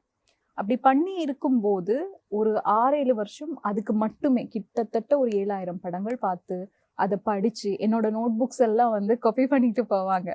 ஏன்னா அவ்வளவும் இருக்கும் நான் பார்த்து நான் அதில் என்ன புரிஞ்சுக்கிட்டேன் அப்படின்னு. அதுக்கப்புறம் வெளிநாடுகளுக்கு போய் படிக்கிற நேரமும் எல்லா இடத்துலையும் வர்றவங்க பெரிய திரைப்பட கல்லூரிகளில் படித்தவங்களா இருப்பாங்க. நான் அந்த மாதிரி எந்த ஃபிலிம் ஸ்கூலும் படிக்கல. அப்போது செல்ஃப் தாட் ஃபில்ம் மேக்கராக நாம் அங்கே போகும்போது நமக்கு நிறைய ஒரு வேரியேஷன்ஸ் இருக்கும். இப்போ அங்கே நான் நிறைய ஒர்க் பண்ணுவேன், டே அண்ட் நைட் ஒர்க் பண்ணுவேன். நான் தூங்காமல் ஒர்க் பண்ணியிருக்கேன். நீங்கள் சொல்கிறீங்க நான் ஏஜென்சியில் ஒர்க் பண்ண காலத்தில் எனக்கு அவங்க சொன்ன ஒரு விஷயம், உங்களுக்கு ஒரு சேலரி தான் தருவேன் ஆனால் நீங்கள் 2 ஜாப் செய்யணும் அப்படிங்கிறப்போ எனக்கு ப்ரொடக்ஷன் பண்ணணுங்கிறதுக்காக நான் ஒத்துக்கிட்டேன். அப்போது காலையிலெல்லாம் வந்து மார்னிங் டு ஈவினிங் இது இருக்கும், க்ரியேட்டிவ் ரைட்டிங் ஒர்க் இருக்கும். நீங்கள் நைட்டு ட்ராவல் பண்ணணும், வேற ஒரு ஷூட்டுக்கு போகணும். அங்கே அவங்கள தம்புள்ளைக்கு எடுத்துகிட்டு போய் ஃபுல் ஷூட்டு முடிச்சுட்டு அடுத்த நாள் பார்த்தீங்கன்னா இன்னொரு ஷூட் இருக்கும். அப்போது ஒரு 2 மணிக்கு வந்துட்டு திரும்ப அக்கௌண்ட்ஸ் எல்லாம் கிளியர் பண்ணி கொடுத்துட்டு திரும்ப 6 மணிக்கு கிளம்பி போயிருக்கேன். அப்போது அவ்வளோ, ஏன்னா ஒரு பொண்ணா நைட் தங்குறது ரொம்ப கஷ்டம். நீங்கள் வெளியே போகும்போது தனியாக வேலை செய்யும்போது ஊரில் நிறைய பேர் தப்பாக பேசுவாங்க. ஆனால் நான் இதை பற்றியும் யோசிக்காமல் நான் என்னுடைய ஒர்க்கில் ரொம்ப ஃபோக்கஸாக இருந்திருக்கேன். அவ்வளோ ஒர்க் பண்ணி தான் அந்த இடத்த நாம் அடைஞ்சோம். அப்போது அது ஒரே நாளில் வராது, அதுக்கு டைம் எடுக்கும். அதாவது எப்படின்னு சொன்னால் காலம்ங்கிறது உங்களுடைய உழைப்பில் சேமிக்கப்படுது. நம்ம நினைக்கிறது ஐயோ டைம் போகுதே. எனக்கும் ஒரு கட்டத்தில் அந்த இது இருந்தது. 30 வயசு ஆகும்போது எனக்கு என்ன தோணுச்சுன்னா, ஐயோ 30 வயசு ஆயிடுச்சே, எல்லாருக்குமே ஒரு கால் அடிக்கும் இல்லையா, அந்த மாதிரி அடிச்சுது. நம்ம இன்னும் படம் பண்ணலையே அப்படிங்கிறது. அப்புறம் தான் யோசிக்க முடிஞ்சுது, 25 வயசுல நீங்கள் படம் பண்ணுறப்போ உங்களுக்கு இருக்கிற மெச்சூரிட்டியும் 30 வயசுக்கு பிறகு நீங்கள் படம் பண்ணுற மெச்சூரிட்டியும் வந்து வித்தியாசம். 25 வயசுல என்ன ஆகும்னா டக்கு டக்குன்னு நிறைய படம் பண்ணுவீங்க, அடுத்துன்னு பண்ணிகிட்டே போவீங்க. 30 வயசு ஆகும்போது உங்களுக்கு வந்து ஒரு மெச்சூரிட்டி வந்துடும். நீங்கள் அளவுக்கு அதிகமாக படம் பண்ண மாட்டீங்க, என்ன தேவையோ அதை மட்டும்தான் பேசுவீங்க, என்ன தேவையோ அதை மட்டும்தான் எடுப்பீங்க. அந்த மாதிரி ஒரு இது வந்துடும். அதாவது நாம் என்ன நினைக்கிறோம்னா வெற்றிங்கிறது காலத்தோட தான் சேமிக்கப்படுது. காலம் வந்து அங்கே சேமிக்கப்படுது. அந்த காலம் நிறைய தான் அந்த வெற்றிக்குள்ள ஒரு காலிப்பான மாதிரி தான். நாம நினைக்கிறது அதில் ஒன்றும் இல்லைன்னு இல்லை, அதுக்குள்ளே காத்து இருக்கு, அது வந்து சேர்க்கப்படுது. அந்த காலம்ங்கிறது சேமிக்கப்படுது, உங்களுடைய உடம்புல மனசுல எல்லாத்துலேயும் சேமிக்கப்படுது. அந்த காலம் போக போக போக நீங்கள் இன்னும் ஒரு நல்ல பர்சனாக மாறுறீங்க, பக்குவப்பட்ட பர்சனாக மாறுறீங்க. நீங்கள் வெயிட் பண்ணி செய்கிற ஒவ்வொரு விஷயமும் நல்லா தான் வரப்போகுது. அந்த மனநிலையை எடுத்துக்கணும். சில பேருக்கு சீக்கிரமாக நடக்கும், சில பேருக்கு லேட் ஆகும், சில பேருக்கு இன்னும் லேட் ஆகும். உலகத்தில் நிறைய லேட் ப்ளூமர்ஸ் இருக்காங்க. அவங்கள பார்த்து நாம் சில நேரங்களில் கற்றுக்கணும். அந்த பொறுமைங்கிறது நம்மளுக்கு இன்னும் இன்னும் இதாகுது. சில நேரங்களில் நான் யோசிச்சிருக்கேன். நான் வந்து எப்படின்னா, நான் ஒரு படம் பண்ணி 6 வருஷம் ஆச்சு. 6 வருஷம் கழிச்சு தான் நான் இப்போ கிட்டத்தில் படம் பண்ணேன். அப்போது அந்த மாதிரி ஒரு சுச்சுவேஷனில் அந்த 6 வருஷமும் பயங்கர ப்ரெஷர் இருந்தது. சுற்றி இருக்கிறவங்க நிறைய ப்ரெஷர் பண்ணிகிட்டே இருந்தாங்க. அப்போ எனக்கு தோணுன ஒரு விஷயம் என்னென்னா, ஐயோ நாம் இன்னும் படம் பண்ணலையே அப்படிங்கிறது இருந்தது. 6 வருஷம் கேப்பில் அந்த காலத்துக்கு பிறகு நான் நினச்ச படத்தை அதுக்கப்புறம் நான் பண்ணேன். அப்போ பண்ணும்போது எனக்கு இன்னும் பெஸ்ட்டாக வந்துச்சு. அப்போ எனக்கு தோணுன ஒரு விஷயம் என்னென்னா, இதை நான் 6 வருஷத்துக்கு முன்னாடி பண்ணியிருந்தேன்னா இப்படி பண்ணியிருக்க மாட்டேன். அந்த நேரம் எனக்கு செட்டில் வந்து பொறுமை ரொம்ப கம்மி, டக்குனு கோவம் வரும். இப்போ அந்த அளவு வராது, பட் ஓரளவு கோவம் வரும். இப்போ வந்து அது இல்லை, ரொம்ப காமாக ஹேண்டில் பண்ண முடியும், ரொம்ப மெச்சூர்டாக இருக்கேன். அப்போது காலம் வந்து சேமிக்கப்படுது நமக்குள்ள. அதை நம்ம சந்தோஷமாக ஏற்றுக்கணும். என்னை பொறுத்த வரைக்கும் லேட் ஆகுதா, ஓகே, கஷ்டமாக தான் இருக்கும், சொல்கிறது ஈஸி, நாம தானே அனுபவிக்கிறோம், கஷ்டமாக இருக்கும், ஆனால் ஏற்றுக்கணும். மற்றது சட்டுன்னு ஒரே நாளில் வெற்றி வந்துடாது, அது டைம் ஆகும். டைம் ஒவ்வொரு இதுலேயும் ஆகும். இப்போ எல்லாமே காலம் தானே. இப்போ உதாரணத்துக்கு ஒரு அறுவடைக்கு பிறகு இன்னொரு அறுவடைக்கே ஒரு காலம் எடுக்குது, போட்டோன்னே எல்லாமே கிடைச்சிடாது இல்லையா? இப்போ அதே மாதிரி இருக்கும்போது நம்ம ஏன் சக்ஸஸை மட்டும் சீக்கிரம் பார்த்துறோம்னு நினைக்கிறேன். சீக்கிரம் பார்த்துடணும்னு நினைக்கிற சக்ஸஸால் உங்களுக்கு என்ன கிடைக்க போகுது? ஒரு ஃபேம் மட்டும்தான். அந்த ஃபேமுக்கு பிறகு உங்களுக்கு கிடைக்க போகிறது ஒரு வெறுமை மட்டும்தான். அந்த வெறுமையை கடக்கணும்னா சில நேரங்களில் காலம் போகிறது பிரச்சனை இல்லை அப்படின்னு நாம் நினச்சிக்கணும். அதுவாக காலம் எடுக்குதுன்னு சொன்னால் நாம் அதை அக்செப்ட் பண்ணிக்கணும். அக்செப்டன்ஸுங்கிறது ரொம்ப முக்கியம் நம்ம லைஃப்பில். அதை விட்டுட்டோம்னு சொன்னால் நம்ம ப்ரெஷர் ஆகிட்டே இருப்போம். ப்ரெஷர் ஆக ஆக ஆக நமக்கு பெரிய ஒரு இதாயிரும். அதே மாதிரி சில பேர் நான் பார்த்துருக்கேன், படமெல்லாம் எடுத்துருவாங்க, ஒரு டைமுக்கு ஏர்லி ஏஜ்லேயே எல்லாம் முடிச்சிடுவாங்க. அதுக்கப்புறம் அவங்களுக்கு ஒரு வெறுமை வந்துடும், என்ன செய்யறதுன்னு தெரியாது. அந்த டைமில் நீங்கள் பிரேக் எடுத்து தான் ஆகணும். நீங்கள் ஒரு 5-6 வருஷம் பிரேக்குக்கு போயிடுவீங்க, நீங்கள் ஒன்றுமே எடுக்க மாட்டீங்க, இல்லை எங்காவது லாக் பண்ணிக்கிட்டு இருந்துருவீங்க, இல்லை வேறு விஷயங்களில் போயிடுவீங்க. அப்போ அந்த காலம் வந்து உங்களுக்கு எப்பயுமே அதை எடுத்துகிட்டே தான் இருக்கும். நீங்கள் விரும்பி எடுத்தாலும் சரி, எடுக்காட்டியும் சரி, ஏதோ ஒரு இடத்துல உங்களை அந்த சூழல் இருக்கும். ஸோ என்னை பொறுத்த வரைக்கும் இது அக்செப்டன்ஸ் தான். அதே மாதிரி அவசரப்படாதீங்க. அவசரப்படுற எந்த ஒரு விஷயமும் நடக்காது. நான் என்னுடைய லேபில் ட்ரெயின் பண்ண பசங்களுக்கு சொல்கிறது, கொஞ்சம் ஆற போடுங்க, டைம் எடுத்துக்கோங்க, டைம் எடுத்து ஸ்கிரிப்ட் எழுதுங்க. அவசரமாக எழுதி எடுக்காதீங்க, எழுதுனது எல்லாத்தையும் எடுக்காதீங்க. இதை நான் சொல்லுவேன். ஆனால் அவங்களுக்கு வந்து, உங்களுக்கு என்னக்கா நீங்கள் வெளிநாட்டில் சுற்றுவீங்க, எங்களுக்கு அப்படி இல்லையே அப்படிம்பாங்க. நான் சொன்னேன், உங்கள் இடத்த தாண்டி தான் நானும் வந்திருக்கேன். ஸோ ஒரு டைம் எடுத்துக்கோங்க. அந்த காலம் வந்து உங்கள் கதையில் சேமிக்கப்படணும், உங்கள் அனுபவம் சேமிக்கப்படணும், பக்குவம் சேமிக்கப்படணும். அப்போ தான் நீங்கள் எடுக்கிற படம் வந்து நல்லா வரும். அங்கே வந்து எக்ஸ்பீரியன்ஸ் இருக்கும். இல்லாட்டி ஒரு அமெச்சூரோட ஆட்டிடியூட் வந்துடும். நாம் நடக்கிறது, நிற்கிறது, பேசுறது, ஆட்டிடியூட், இது எல்லாமே நாம் கேமரா பார்க்குறதுலேருந்து, கதை எழுதுறதுலேருந்து எல்லாத்துலேயும் பிரதிபலிக்கும். அந்த விஷயம் நடக்கும். ஸோ என்னை பொறுத்த வரைக்கும் பி ஹாப்பி, அவ்வளோதான். அதுதான். ஏன்னா நான் கேட்ட கேள்வி வந்து ஒரு சின்னதாக இருந்தாலுமே நீங்கள் கொடுத்த பதில் வந்து மக்களுக்கும் சரி, இப்போ உள்ள யங்ஸ்டர்ஸ்க்கும் சரி, கண்டிப்பாக வந்து தேவைப்படுற ஒரு விஷயம் தான். அதையும் தாண்டி பவனிதா லோகநாதன் அவர்கள் வந்து அடுத்தடுத்து என்ன செய்ய போகிறாங்க அப்படிங்கிற ஒரு விஷயத்தில் எல்லாருமே, உங்களுக்கு தெரிஞ்ச நிறைய பேர், ஃபாலோ பண்ணுறவங்க நிறைய பேர் வந்து யோசிச்சுட்டே இருந்திருப்பாங்க. அதோட மட்டும் இல்லாமல் அவங்க பண்ணக்கூடிய விஷயங்கள், அதாவது ஸ்ரீலங்கன் சினிமாவுக்கு அவங்க என்ன புதுசாக ஒரு விஷயத்த கொண்டு வர போகிறாங்க, உலக சினிமாவுக்கு என்ன புதுசாக ஒரு விஷயத்த வந்து கொண்டு வர போகிறாங்க, ஸ்கிரிப்ட் ரைட்டிங்கில் இருக்கட்டும், இல்லாட்டினா ஒரு வாய்ஸ் ஆக்ட்ரஸ், அதில் என்ன ஒரு வேரியேஷன் காட்டலாம் அப்படிங்கிறதுல நிறைய விஷயம் வந்து இப்போ வந்துட்டுருக்கு. அப்படிங்கும்போது அடுத்த கட்ட திட்டங்கள், அடுத்த கட்ட விஜயங்கள் வந்து என்ன அப்படின்னு சொல்ல முடியுமா? அடுத்த கட்ட திட்டங்கள் அப்படின்னு சொல்லும்போது நிறைய இருக்குது, எதை சொல்கிறதுன்னு தெரியல. மெயினாக என்னென்னா, நான் அந்தளவு குறும்படங்கள் பெருசாக எடுக்கலை. இலங்கையில் இருக்கிறப்போ நான் 2 குறும்படம் எடுத்தேன். அதுக்கப்புறம் மோஷன் கிராஃபிக் நாவல்கள் எடுத்தேன். நிறைய பேர் கேட்குற ஒரு விஷயம், ஏன் நீங்கள் அதிகமாக படம் எடுக்கிறது இல்லைன்னு. நான் சொன்ன மாதிரி தான், நான் ஒரு படம் எடுக்கிறதுக்கே நிறைய டைம் எடுத்துப்பேன். எடுத்து அது பெஸ்ட்டாக வரணும் அப்படின்னு நிறைய ஒர்க் பண்ணுவேன். போஸ்ட் ப்ரொடக்ஷனுக்கே 1 வருஷம் நான் ஒர்க் பண்ணுவேன். அப்போ அந்த மாதிரி சுச்சுவேஷன் இருக்கிற நேரம் நான் கொஞ்சம் ஸ்லோ அண்ட் டீப்பான பர்சன். எப்பயுமே ஒர்க் பண்ணுற விதம் ஸ்லோவாகவும் டீப்பாகவும் இருக்கும், பட விஷயத்தில், மற்றதுங்களில் இல்லை. ஸோ அப்படி இருக்கிறனால எனக்கு அது கொஞ்சம் அந்த மாதிரி இருக்கிறது. அதுக்கப்புறம் நான் வெளிநாடுகளுக்கு போன பிறகு அங்கே இப்போ ஜெர்மனில் நான் 7 படங்கள் எடுத்தேன். வேறு நாட்டுக்காரங்களோட சேர்ந்து நாங்கள் படம் பண்ணிகிட்ருக்கோம். ஸோ அது தவிர்த்து நான் தயாரிப்பாளராக வேறு வேறு நாட்டை சேர்ந்தவங்களுக்கு அவங்களுடைய படங்களுக்கு தயாரிப்பாளராக ஒர்க் பண்ணிக்கிட்டு இருக்கேன்.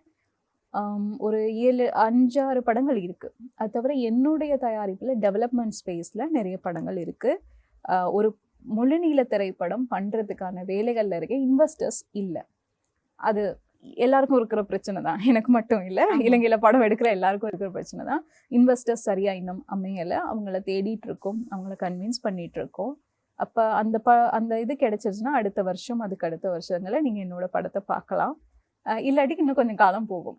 ஆனால் அந்த மாதிரி பண்ணிகிட்ருக்கேன். நான் வந்து தயாரிப்பாளராகவும் இயக்குனராகவும் இருக்கிறனால ரெண்டையும் ஒரே உடம்புல இருக்கிற ரெண்டு ஒரு ஆத்மாவாக நீங்கள் நினச்சிக்கலாம். இயக்குனராக அதுக்கான வேலையை நான் செஞ்சிட்ருக்கேன், தயாரிப்பாளராக மற்றவர்களோட வேலையை செஞ்சிட்ருக்கேன். அது தவிர பிக் ஐஸ் லேப் ஆரம்பிச்சிருக்கோம். அந்த லேபுக்காக நாங்கள் போன வருஷம் 9 பேரை நாங்கள் ட்ரெயின் பண்ணோம். இப்போ அடுத்த லேப் நாங்கள் செய்யணும். அதோட ஏற்கனவே இருக்கிற 9 பேரையும் நாங்கள் அடுத்த கட்டத்துக்கு கூட்டிகிட்டு போகணும். அதே மாதிரி நெக்ஸ்ட் ஜெனரேஷனுக்காக நாங்கள் செஞ்சிட்ருக்கோம்.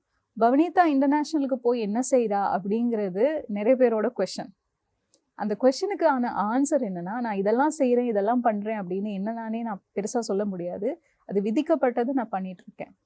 ஆனால் என்ன நடந்துட்டுருக்குன்னா, இலங்கை தமிழ் சினிமா, இலங்கை சினிமான்னு ஒன்று இருக்குங்கிறது நம்ம எல்லாருக்கும் தெரியும்.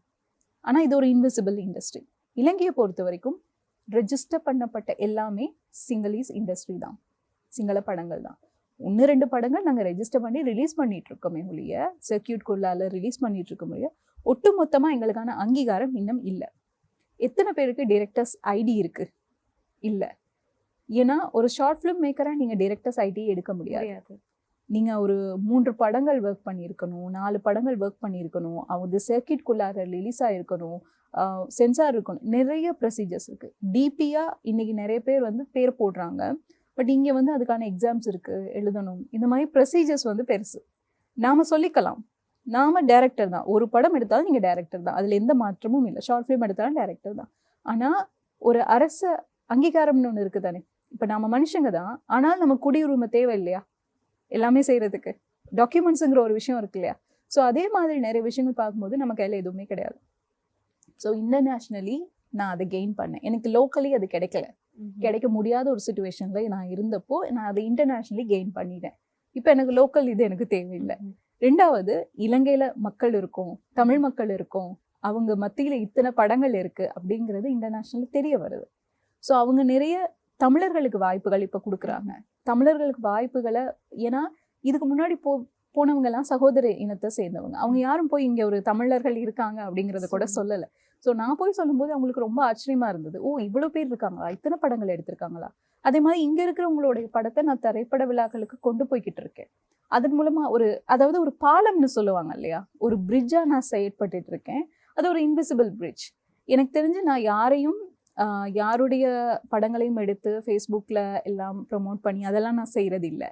அது உண்மைதான். ஏன்னா ஒருத்தருக்கு செய்யும்போது இன்னொருத்தருக்கு செய்யலைங்கிற ஆதங்கமும் கோபமும் எல்லாருக்குள்ளே வந்துடும். அதனாலேயே நான் அதை தவிர்த்துறது. ஆனால் தனிப்பட்ட முறையில் யார் எந்த விஷயம் கேட்டாலும் அவங்களுக்கு நான் செஞ்சுருக்கேன். அதே மாதிரி ரெக்கமெண்ட் பண்ணிடுறதுலேருந்து எல்லாமே. இப்போது இன்க்ளூசிவ் நரேட்டிவ்னு ஒரு விஷயம் இருக்குது. அதாவது இந்த நாட்டில் சொல்லப்படுற சினிமா கதைகள் எல்லாமே தமிழர்களுடையதா, எல்லா சிறுபான்மையர்களுடையதா, சொல்கிறது யாரு, சொல்லப்படுறது எது அப்படிங்கிற ஒரு பெரிய கொஸ்டின் இருக்குது. அது ஒரு பெரிய அரசியல். ஆக இங்கே எல்லாருக்குமான வாய்ப்புகள், அதாவது கேட் கீப்பர்னு சொல்லுவாங்கல்ல, இன்னார் தான் உள்ளே வரணுங்கிறத அவங்க தான் இது பண்ணியிருப்பாங்க. அதாவது எல்லா ஆப்பர்ச்சுனிட்டியும் எல்லாருக்கும் இருக்குது. இங்கே வந்து எல்லா ஆப்பர்ச்சுனிட்டியும் எல்லாருக்கும் சமந்தான். ஆனால் அந்த கேட் கீப்பர்ஸ் இருக்காங்க இல்லையா, அவங்க வந்து விட மாட்டாங்க, அவ்வளோ சீக்கிரம் விட மாட்டாங்க. அவங்க தான் டிசைட் பண்ணுவாங்க, நீ வரணும், நீ வரக்கூடாதுன்னு. பிரச்சனை உயரிடம் இல்லை, நடுவில் இருக்கிறவங்க தான். என்னுடைய பணி வந்து இப்போ அந்த நடுவில் இருக்கிறவங்கள வெளியில் அனுப்புறது தான். அந்த நடுவில் இருக்கிறவங்கள வெளியில் அனுப்பிட்டு அந்த கேட்டை ஓப்பன் பண்ணுற வேலையை தான் இப்போ நான் பார்த்துட்டு இருக்கேன். அதன் மூலமாக இங்கே இருக்கிறவங்க யார் வேணாலும் நீங்கள் உள்ளே போகலாம். இன்டர்நேஷ்னல் சினிமாங்கிறது பெரிய ஒரு விஷயம் இல்லை. அதை நீங்கள் உழைப்பும் இலக்கும் இருந்தால் நீங்களும் ரீச் பண்ணலாங்கிற அந்த கேட்டை தான் இப்போ நான் அடித்து உடைச்சிட்டு இருக்கேன். ஏன்னா அது இங்கே இந்த நாட்டில் ஒரு சிலர் கையில் மட்டும்தான் இருந்தது, இப்பவும் இருக்குது. அதை இப்போ உடைச்சிட்டு இருக்கேன், உடைஞ்சிட்டு இருக்கு. அதில் முதல் அடி தான் இந்த பிக் ஐஸ் லேப். நாங்கள் பிக் ஐஸ் லேபில் அந்த 9 பேருக்கும் இன்டர்நேஷ்னல் ரெகனைசேஷன் கொடுத்தோம், ஒரு ஃபில்ம் மேக்கரை. இப்போ அவங்க ஒர்க் பண்ணுறாங்க. நாளைக்கு இன்னும் ஒரு 9 பேருக்கு, ஒரு 10 பேருக்கு, 20 பேருக்கு அது பெருகும். பெருக பெருக பெருக அது ஒரு ஐடென்டிட்டியா மாறும். அந்த ஐடென்டிட்டி வந்துருச்சுன்னா, உலகம் முழுக்க நீங்க வெயிட் பண்ணிட்டு இருக்க தேவையில்ல. இயக்குனரா, இந்த அடையாளத்துக்கெல்லாம் நீங்க வெயிட் பண்ண தேவையில்ல. உங்களுடைய படங்கள் நீங்க எடுக்குறீங்களா? நான் அங்க மேல போகும்போது, உங்களுக்கான படங்கள் அங்க கொண்டு போய் சேர்க்க முடியும். இப்ப நாங்க ஒவ்வொருத்தர்ட்டயும் கெஞ்சணும். நாங்க படத்த எடுத்துட்டு வந்து, ஐயோ! எனக்கு உதவி பண்ணுங்களேன், உதவி பண்ணுங்களேன். ஒரு சீனியர்ஸ தாண்டணும், அவங்கள தாண்டணும், இவங்கள தாண்டணும். நெறைய பிரச்சனைகள் இருக்கு இன்டர்னலா. சரி. இப்ப அதெல்லாம் அந்த எல்லாத்தையும் ஓப்பன் பண்ணிட்டு, யார் வேணாலும் போங்கப்பா. அவங்கவங்க உழைச்சு அவங்கவங்க போங்க. அந்த கேட் ஓப்பன் பண்றது மட்டும் தான் இப்போ என்னுடைய வேலையா நான் பண்ணிட்டு இருக்கேன். அது தவிர என்னுடைய வேலைகள் செஞ்சுட்டு இருக்கேன். Inclusive narrative. அதாவது நம்ம நினைக்கிற இன்னொரு விஷயம் என்னன்னா, நான் நிறைய பேசுறேனோ தெரியல. இந்த ஒரு விஷயத்த நான் சொல்றேன். நாம நினைக்கிறது தமிழ் சினிமா மாதிரி படங்களை பண்ணணும். தமிழ் சினிமாவுடைய வணிக அந்தஸ்தையும் தமிழ் சினிமாவுடைய வெற்றி கோட்டையும் நம்ம இலக்கா வச்சுக்கிறது தப்பில்லை. அது வந்து நல்ல விஷயம். ஏன்னா எல்லாருமே ஒரு பெரிய ஒரு விஷயத்த 100 மார்க்ஸ் எடுத்தா தானே 50 மார்க்ஸ் எடுக்க முடியும். கண்டிப்பா. அப்ப அதனால நீங்க ஹாலிவுட்டையே நீங்க மனசுல வச்சீங்கன்னா கூட இப்ப தப்பே இல்லை. அதுல வந்து எந்த ஒரு விமர்சனமும் கிடையாது. நீங்க மனசுல வச்சுக்கோங்க. நீங்க விஜய் ஆகணும், சங்கர் ஆகணும், இன்னும் என்னென்ன பெரிய இயக்குனர்கள் இருக்காங்களோ அவங்கள மாதிரி ஒருத்தர் ஆகணும்னு நீங்க நினைச்சு செயற்படுறது தப்பு கிடையாது. ஆனா நம்ம எங்க தப்பு பண்றோம்னு சொன்னா, நம்முடைய ரூட்ஸை கைவிடுறது. நீங்க கதை எழுதும்போது அந்த ஊரினுடைய அதே கதைகளை, ஏற்கனவே பார்த்து பழக்கப்பட்ட கதைகளை திரும்ப எடுக்கும்போது மக்களுக்கு ரிஃப்ரெஷ்ஷா இருக்காது. அப்ப இந்த ஊரோட சாயலும் தேவைப்படும். அப்போ இந்த ஊரையும் சேர்த்து எடுக்கும்போது தான் உங்களுக்கு அந்த படம் வந்து மக்களை போய் சேரும். புதுசா கொடுத்தா தானே பார்ப்பாங்க. கண்டிப்பா. இன்னைக்கு தமிழ் சினிமா எல்லாம் போட்டி கிடையாது. இன்னைக்கு நீங்க ஓடிடி தான் எல்லாரும் பாக்குறாங்க. ஓடிடி எடுத்தீங்கன்னா கொரியன்ல இருந்து, இந்தோனேஷியன்ல இருந்து, தாய்ல இருந்து, நார்த் அமெரிக்கால இருந்து எல்லா நாட்டு படங்களையும் நீங்க பார்த்துட்டு இருக்கீங்க, சீரீஸையும் பார்த்துட்டு இருக்கீங்க. நீங்க போட்டி போட வேண்டியது சினிமாக்காரங்களோட மட்டும் கிடையாது. டிக்டாக் பண்றவங்கல இருந்து, ரீல்ஸ் பண்றவங்கல இருந்து, இன்னும் என்னென்ன புதுசா வரப்போகுதோ அத்தனை விஷுவல் மீடியத்தோடையும் தான் நீங்க கம்பெட்டிட் பண்ண போறீங்க. அப்படி கம்பெட்டிட் பண்ணும்போது நீங்க அதிகமா வேலை செய்யணும், அதிகமா படிக்கணும், அதிகமா கிரியேட்டிவா இருக்கணும். அது பெரிய பிரச்சனை. சில நேரங்களில் ஒண்ணுமே செய்யாதவங்க ஈஸியா பிரபலமாவாங்க. கிரியேட்டிவா இருக்கிற நாங்க ஒண்ணுமே இதா இருக்க மாட்டோம். ஸோ அதுக்கெல்லாம் நம்ம தளம்ப கூடாது. அது டைம் வரும் கண்டிப்பா. ஸோ நாம நிறைய ஒர்க் பண்ணணும், நிறைய முன்னுக்கு போகணும். ஸோ கிரியேட்டிவிட்டியை வளர்த்துக்கிறதுங்கிறது ஒரு வாழ்க்கை முறை. அது ஜஸ்ட் புக்கு படிச்சு 4 படம் பார்த்து வந்துடாது. அது ஒரு வாழ்க்கை முறை. லைஃப் ஸ்டைலே நீங்க மாத்தணும். அப்படி மாத்தினீங்கன்னா தான் அந்த கிரியேட்டிவ். சில ஆக்டர்ஸ் இருப்பாங்க, சில டிரெக்டர்ஸ் இருப்பாங்க. அவங்க லைஃப் ஸ்டைல்லே ஒரு விதமான ஒரு கரிஷ்மா இருக்கும். அவங்க எங்கேயும் அதிகமா வரமாட்டாங்க. சில பேர் வந்து வித்தியாசமான இது பண்ணுவாங்க. அவங்க ட்ரெஸ் பண்றதுல இருந்து எல்லாமே டிஃப்ரெண்டா இருக்கும். அது வந்து அவங்களுடைய லைஃப் ஸ்டைல். அந்த லைஃப் ஸ்டைல் தான் அந்த கிரியேட்டிவிட்டியை கொடுக்குது. ஸோ கிரியேட்டிவிட்டிங்கிறது வே ஆஃப் லைஃப்.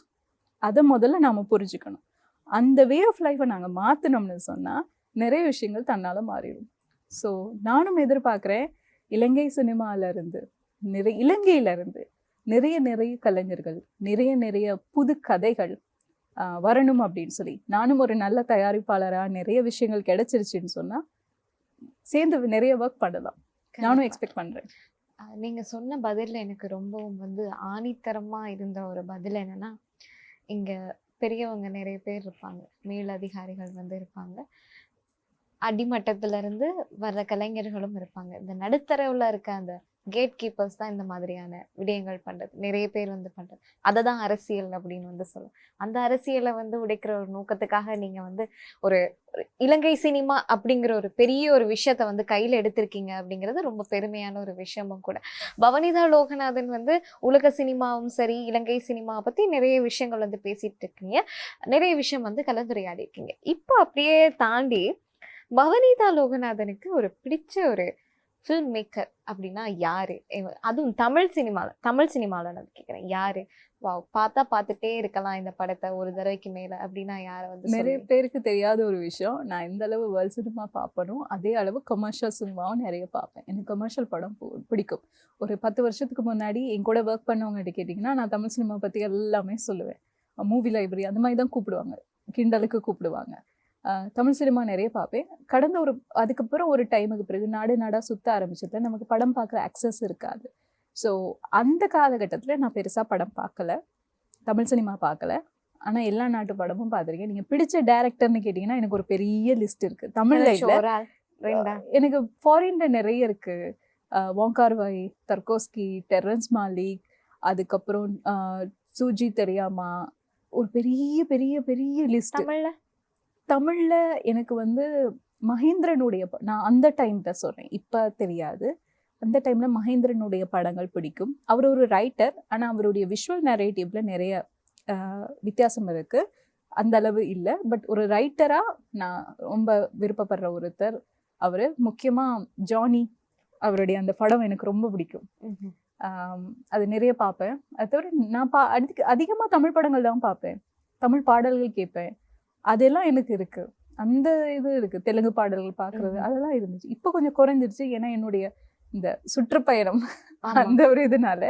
மற்றபடி தமிழ் சினிமாவுக்கும் அந்த ஒரு இது கமர்ஷியல் சினிமா, இது ஆர்ட் சினிமா, இதெல்லாம் செய்யுங்க செய்யாதீங்க அந்த மைண்ட் செட் எனக்கு கிடையாது. என்னை பொறுத்த வரைக்கும் கமர்ஷியல் சினிமா செஞ்சாலும் தரமாக செய்யுங்க. எனக்கு உண்மையிலேயே தமிழ் சினிமாவில் ஒரு ப்ரொடியூசராக வேலை செய்யணும்னு ரொம்ப ஆசை இருக்கு. ஏன்னா ஒரு பெரிய பட்ஜெட் படம், பெரிய க்ரௌட், இவங்களெல்லாம் மேனேஜ் பண்ணும்போது நமக்கு ஒரு பெரிய ஸ்கில் வரும் இல்லையா? ஸோ அந்த மாதிரி நிறைய இருக்கு. ஒரு இறுதியான ஒரு கேள்வி அப்படின்னு சொல்லலாம். ஏன்னா நிறைய விஷயங்கள் வந்து பேசியிருக்கீங்க, நீங்கள் பண்ணக்கூடிய ஒரு விஷயங்களாக இருக்கட்டும். இப்போ உள்ள யங்ஸ்டர்ஸ் வந்து இந்த சினிமா துறையை வந்து தேர்ந்தெடுக்கிறேன்னா அதுக்கு என்ன மாதிரியான விஷயங்கள் வந்து பண்ணுறதா இருக்கட்டும், நீங்கள் கடந்து வந்த பாதையாக இருக்கட்டும், உங்களோட குடும்பத்தோட சப்போர்ட்டாக இருக்கட்டும், அதையும் தாண்டி இதெல்லாம் பண்ணுங்க, இந்த விஷயத்த நம்புங்க, ஃபர்ஸ்ட் உங்களை நீங்களே நம்புங்க அப்படிங்கிற ஒரு மோட்டிவேஷ்னலாக இருக்கட்டும். இது எல்லாருமே தெரிஞ்சுக்கொள்ள ஒரு விஷயம் தான். கண்டிப்பாக இது தெரிஞ்சு கொள்ளணும், மற்றவங்களுக்கும் வந்து தெரியப்படுத்தணும் அப்படிங்கிற ஒரு விஷயம் தான் அடங்கி இருக்குது. இப்போ உள்ள யங்ஸ்டர்ஸ்க்கும் சரி, பெற்றோர்களுக்கும் சரி, இல்லை அதில் பார்த்துட்டு இருக்க மக்களுக்கும் சரி, ஒரு பெண் இதெல்லாம் பண்ணலாம் அப்படிங்கிறதுல நிறைய விஷயங்கள் இருக்குது, இதெல்லாம் பண்ணணும் அப்படிங்கிறதுல ஒரு நிறைய விஷயம் வந்து இருக்குது. கண்டிப்பாக இந்த இடத்துல நான் உங்களை வந்து இன்டர்வியூ பண்ண ரெடி ஆகும் போதே அதுக்கு முன்னாடியே வந்து நிறைய வந்து பேசியிருந்தோம். இந்த ஒரு விடயங்கள்லாம் இருக்கு, இதையும் தாண்டி தான் இந்த ஒரு நேர்காணல் வந்து அமைஞ்சிருக்கு அப்படிங்கிறது தாண்டி ஸ்ட்ரகிள்ஸ் இருக்கு. கண்டிப்பா வந்து ஸ்ட்ரகிள்ஸ் இல்லாம இருக்கக்கூடாது. பெண்ணா ஒரு விஷயம் வந்து செய்யணும், இதெல்லாம் நோக்கி பயணிங்க அப்படின்னா என்ன விஷயம் வந்து சொல்லுவீங்க? பெண்ணா இதெல்லாம் செய்யுங்க. பெண்ணோ ஆணோ இல்லை இன்னொரு ஜெண்டரோ, ஜெண்டருங்கிறது ஒரு ஃப்ளூயிடான விஷயம். யாராக இருந்தாலுமே நான் உங்களுக்கு சொல்கிறது, நீங்கள் உங்களுக்கு உண்மையாக இருங்க. எனக்கு உண்மையாக இருக்கிறது ரொம்ப பிடிக்கும், வெளிப்படையாக பேசுகிறவங்கள ரொம்ப ரொம்ப பிடிக்கும். ஆனால் அப்படி இருக்க முடியாது இந்த உலகத்தில். இருந்தால் அவங்களுக்கான பேரெல்லாம் வந்து வேறு மாதிரி போயிடும், அவங்கள நிறைய வெறுப்பாங்க, அந்த மாதிரி இருக்கு. அது ரொம்ப கஷ்டம். நீங்க மற்றவங்களுக்கு உண்மையா இருக்கிறீங்களோ இல்லையோ, உங்களுக்கு நீங்க உண்மையா இருங்க. நிஜமாவே நீங்க சினிமாவை நேசிச்சு தான் உள்ள வர்றீங்களா, அதுலதான் நீங்க வேலை செய்ய விரும்புறீங்க. இல்ல அவங்க வர்றாங்க அதனால நான் வர்றேன், சினிமானு இல்லை எந்த துறைனாலும். உங்களுக்கு டாக்டருக்கு படிக்க விருப்பம் இல்லையா, அது செய்யாதீங்க. என்ன பிடிச்சிருக்கோ அதை செய்யுங்க. இல்லை இதை தான் நான் செய்ய போறேன் அப்படின்னா அதுக்காக உழைங்க, அதுக்காக ஒர்க் பண்ணுங்க. ஏன்னா எல்லாமே ஒரே நாள்ல எல்லாருமே போன் டேலண்ட் கிடையாது. சில பேர் போன் டேலண்ட், சில பேர் வந்து அப்படி இல்லை. சிலருக்கு வந்து ஸ்கில்ஸை வளர்த்துக்கிறது, டேலண்ட் வேற ஸ்கில்ஸ் வேற. டேலண்டாக அந்த போன் டேலண்ட் ஆட்கள் இருப்பாங்க, பட் ஸ்கில் வந்து வளர்க்கப்படுற ஒரு விஷயம். அந்த ஸ்கில்லை நீங்கள் வளர்த்துக்கிட்டு நீங்கள் அதில் இருக்கிற இன்னொரு பர்சனாக மாற முடியும். ஏன்னா எல்லாரும் ஒரே இடத்த நோக்கி ஓடாதீங்க. நிறைய அட்வைஸ் பண்ணுற மாதிரி இருக்கும், எனக்கு அட்வைஸ் பண்ணுறதுல விருப்பம் இல்லை. ஏன்னா அவங்கவுங்க வாழ்க்கைக்கு என்ன தேவைங்கிறது அவங்க தான் முடிவு பண்ணணும். ஏன்னா இன்னொருத்தர் நான் எப்பயுமே சொல்கிற ஒரு விஷயம், உங்ககிட்ட என்ன யூனிக்காக இருக்குன்னு நீங்கள் முதல்ல புரிஞ்சுக்கணும். அந்த யூனிக்னஸை யாருக்காகவும் விட்டுறக்கூடாது. சில பேர் நினைக்கிறது நாங்கள் ஸ்டப்னாக இருந்தால் நடக்காது போல், நாம் இப்படியெல்லாம் கோவமாக இருக்க இல்லை, அதுதான் நம்ம அடையாளம். நீங்கள் ஸ்டப்னாக இருக்கிறது தான் அடையாளம்னா ஸ்டப்னாக இருக்கிறது தான் அடையாளம். ஆனால் எப்படி ஸ்டப்னாக இருக்கீங்க, எதுக்கு ஸ்டப்னாக இருக்கீங்க, அந்த ஸ்டப்னாக இருக்கிறது அடுத்தவங்களை காயப்படுத்துதா இல்லையா, அவ்வளோதான் இங்கே விஷயம். அடுத்தவங்களை காயப்படுத்தாத எந்த ஒரு விஷயமும் தப்பு கிடையாது. நீங்கள் அந்த ஒரு சினிமா டயலாக் கூட இருக்கு இல்லையா, ஆசைப்பட்டா பத்தாது அடம்பிடிக்க தெரியணும் அப்படின்னு. சில நேரங்களில் அடம்பிடிங்க, அது நடக்கும். அதே மாதிரி சண்டை போடணும்னா சண்டை போட்டு தான் ஆகணும். ஆனால் எங்கள் மார்ஷல் ஆர்ட்டில் ஒரு விஷயம் சொல்லுவாங்க, மார்ஷல் ஆர்ட்டுங்கிறது சண்டை போடுறதை கற்றுக்கிற ஒரு விஷயம் இல்லை. நான் ப்ரூஸ்லியோட ஃபேன், அதனால நிறைய மார்ஷல் ஆர்ட் விஷயங்கள் நான் பேசுவேன். ஸோ அதில் ஒரு விஷயம் என்னென்னா, சண்டை போடுறதை கற்றுக்கிறது இல்லை மார்ஷல் ஆர்ட், சண்டையை தவிர்க்கிறது எப்படிங்கிற பக்குவத்தை கொடுக்கறது தான் மார்ஷல் ஆர்ட். அவங்களுக்கு சண்டை போடவும் தெரியணும், அமைதியா இருக்கவும் தெரியணும், சண்டையை நிப்பாட்டவும் தெரியணும். ஆக இந்த ஆட்டிடியூட்டை நாம வளர்த்துக்கிட்டோம்னாலே போதும், நமக்கு வந்து பிரச்சனையே இல்லை. எங்க எதை செய்யணும்னு நமக்கு தெரியணும். நாம என்ன செய்யறோம்னா கத்தி பேசினாதான் நம்மளை வந்து கவனிப்பாங்க அப்படின்னு நினைக்கிறோம். அது தப்பு. நீங்க அமைதியா இருந்தாலே, கத்தி பேசுறவங்க அந்த அந்த அட்டென்ஷன் மட்டும்தான். அமைதியா இருந்தே நிறைய விஷயங்களை சாதிக்க முடியும். ஸோ உங்களுடைய பலம் எங்க இருக்குன்னு பாருங்க. கத்தி பேசுறதுனா உங்க பலம்னா அந்த பக்கம் பாருங்க. அமைதியா இருந்தே உங்களால அடிக்க முடியும்னா அதை பாருங்க. ஆனா யாருடைய லைஃபையும் பாதிக்காத விதத்தில் நடந்துக்கோங்க. எனக்கே நிறைய பேர் சொல்லியிருக்காங்க, பவனிதா நீ சினிமாவில் ஜெயிக்கணும்னா கன்னிங்கா இருக்கணும், 4 பேர் அடிச்சு முறைச்சு மேலே போனா மட்டும்தான் ஜெயிக்க முடியும் அப்படின்னு எனக்கு சொல்லியிருக்காங்க. நான் சொல்லியிருக்கேன் வேண்டாம், அது நான் செய்ய மாட்டேன். எனக்கு இப்படி இருக்கிறது தான் பிடிச்சிருக்கு. லேட்டாக இருந்தாலும் பரவாயில்ல, 40 வயசுக்கு 50 வயசுக்கு பிறகுதான் சாதிக்க போறேன்னாலும் பரவாயில்ல, நான் இப்படியே இருக்கேன். எனக்கு இன்னொருத்தரை இது பண்ண வேணாம். ஸோ யோசிங்க. இன்னொருத்தரை காயப்படுத்தாத வரைக்கும் ஓகே, எல்லாமே அக்செப்டபிள் தான். அதே மாதிரி யாரையும் ஜட்ஜ் பண்ணாதீங்க, ஜட்ஜ் பண்ணுறவங்கள கண்டுக்காதீங்க. இது ரெண்டும் முக்கியம். ஏன்னா நம்ம எல்லாருமே நினைக்கிறது அவங்க தப்பு, இவங்க தப்பு, இவங்க எப்படி செய்கிறாங்க, அவங்க எப்படி செய்கிறாங்க, பேசிட்டே நாம இருக்கோம். செயல் தான் முக்கியம். செயலில் நீங்கள் காட்டினீங்கன்னா ஜட்ஜ்மெண்டல் இல்லாமல் போயிடும். அப்படி ஜட்ஜ்மெண்ட் பண்ணுறாங்கன்னு சொன்னால் அதை கண்டுக்காம போங்க. இப்போ நிறைய பேர் எங்கிட்ட கேட்குற ஒரு விஷயம், உங்களை பற்றி நிறைய நெகட்டிவாக பேசுகிறாங்களே அப்படின்னு கேட்பாங்க. இப்போ அப்படியா அப்படின்ட்டு விட்டுருவேன், கேட்டுக்க மாட்டேன். பேசுகிறாங்க தானே, அது அவங்க பிரச்சனை, அது ஏன் எனக்கு? ஏன்னா நான் யாருன்னு எனக்கு தெரியும், எங்கள் வீட்டில் எனக்கு தெரியும், அவ்வளோதான். என் ஃப்ரெண்ட்ஸுக்கு தெரியும். மற்றவங்களோட இதை பற்றி எல்லாம் நாம் பேசக்கூடாது. ஸோ அந்த மாதிரி ஒரு நமக்குன்னு ஒரு ஆட்டிடியூட்டை கேரி பண்ணிட்டோம்னு சொன்னால் யாரும் எதையும் நோக்கி போகலாம்.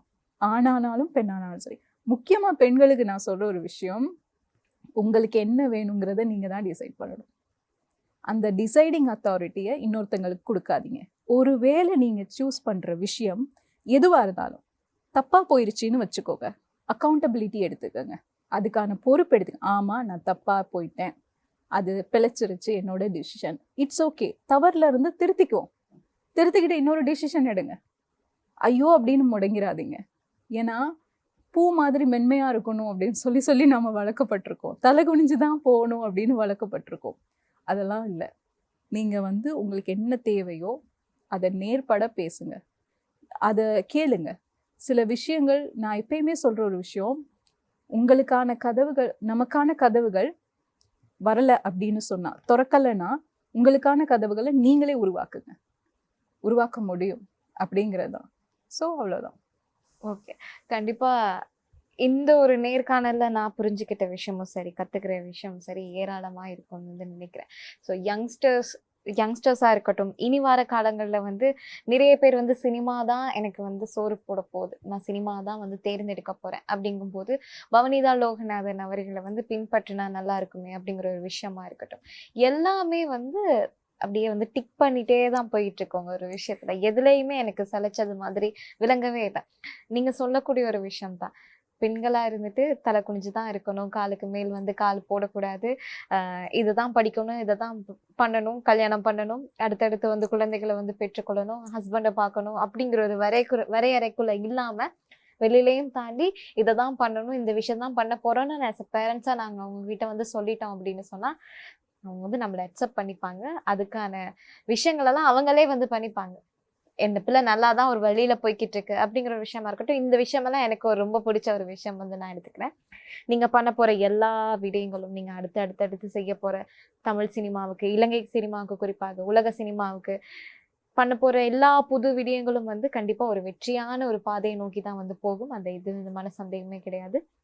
ஒரு சக்ஸஸ்ஃபுல்லான ஒரு விஷயத்துல வந்து நீங்க நிற்பீங்க. இப்பவும் வந்து சக்ஸஸ்ஃபுல்லா தான் இருக்கீங்க, இன்னும் அடுத்த கட்டத்துக்கு போகுவீங்க அப்படின்னு தமிழை வணக்கம் குழு சார்பாக மனமார்ந்த வாழ்த்துக்களை வந்து தெரிவிச்சுக்கொள்றோம். இவ்வளவு நேரம் நான் கேட்ட கேள்விக்கு ரொம்ப அழகா நேர்த்தியா வந்து பதில் சொல்லிருந்தீங்க. அதற்காகவும் தமிழை வணக்கம் குழு சார்பாக மனமார்ந்த வாழ்த்துக்கள். நன்றி.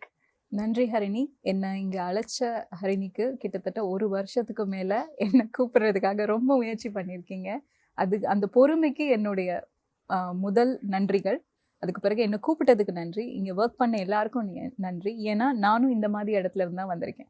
பேக் ஸ்டேஜில் இருந்து தான் இப்படி ஒரு ஃப்ரண்ட் ஸ்டேஜுக்கு, அதுவும் இன்டர்நேஷ்னல் ஸ்டேஜுக்கு வந்தது. நான் இன்னும் எப்பயுமே நான் சொல்கிற ஒரு விஷயம் தான், இலக்குங்கிறது அடைவு இல்லை, அது ஒரு பயணம்.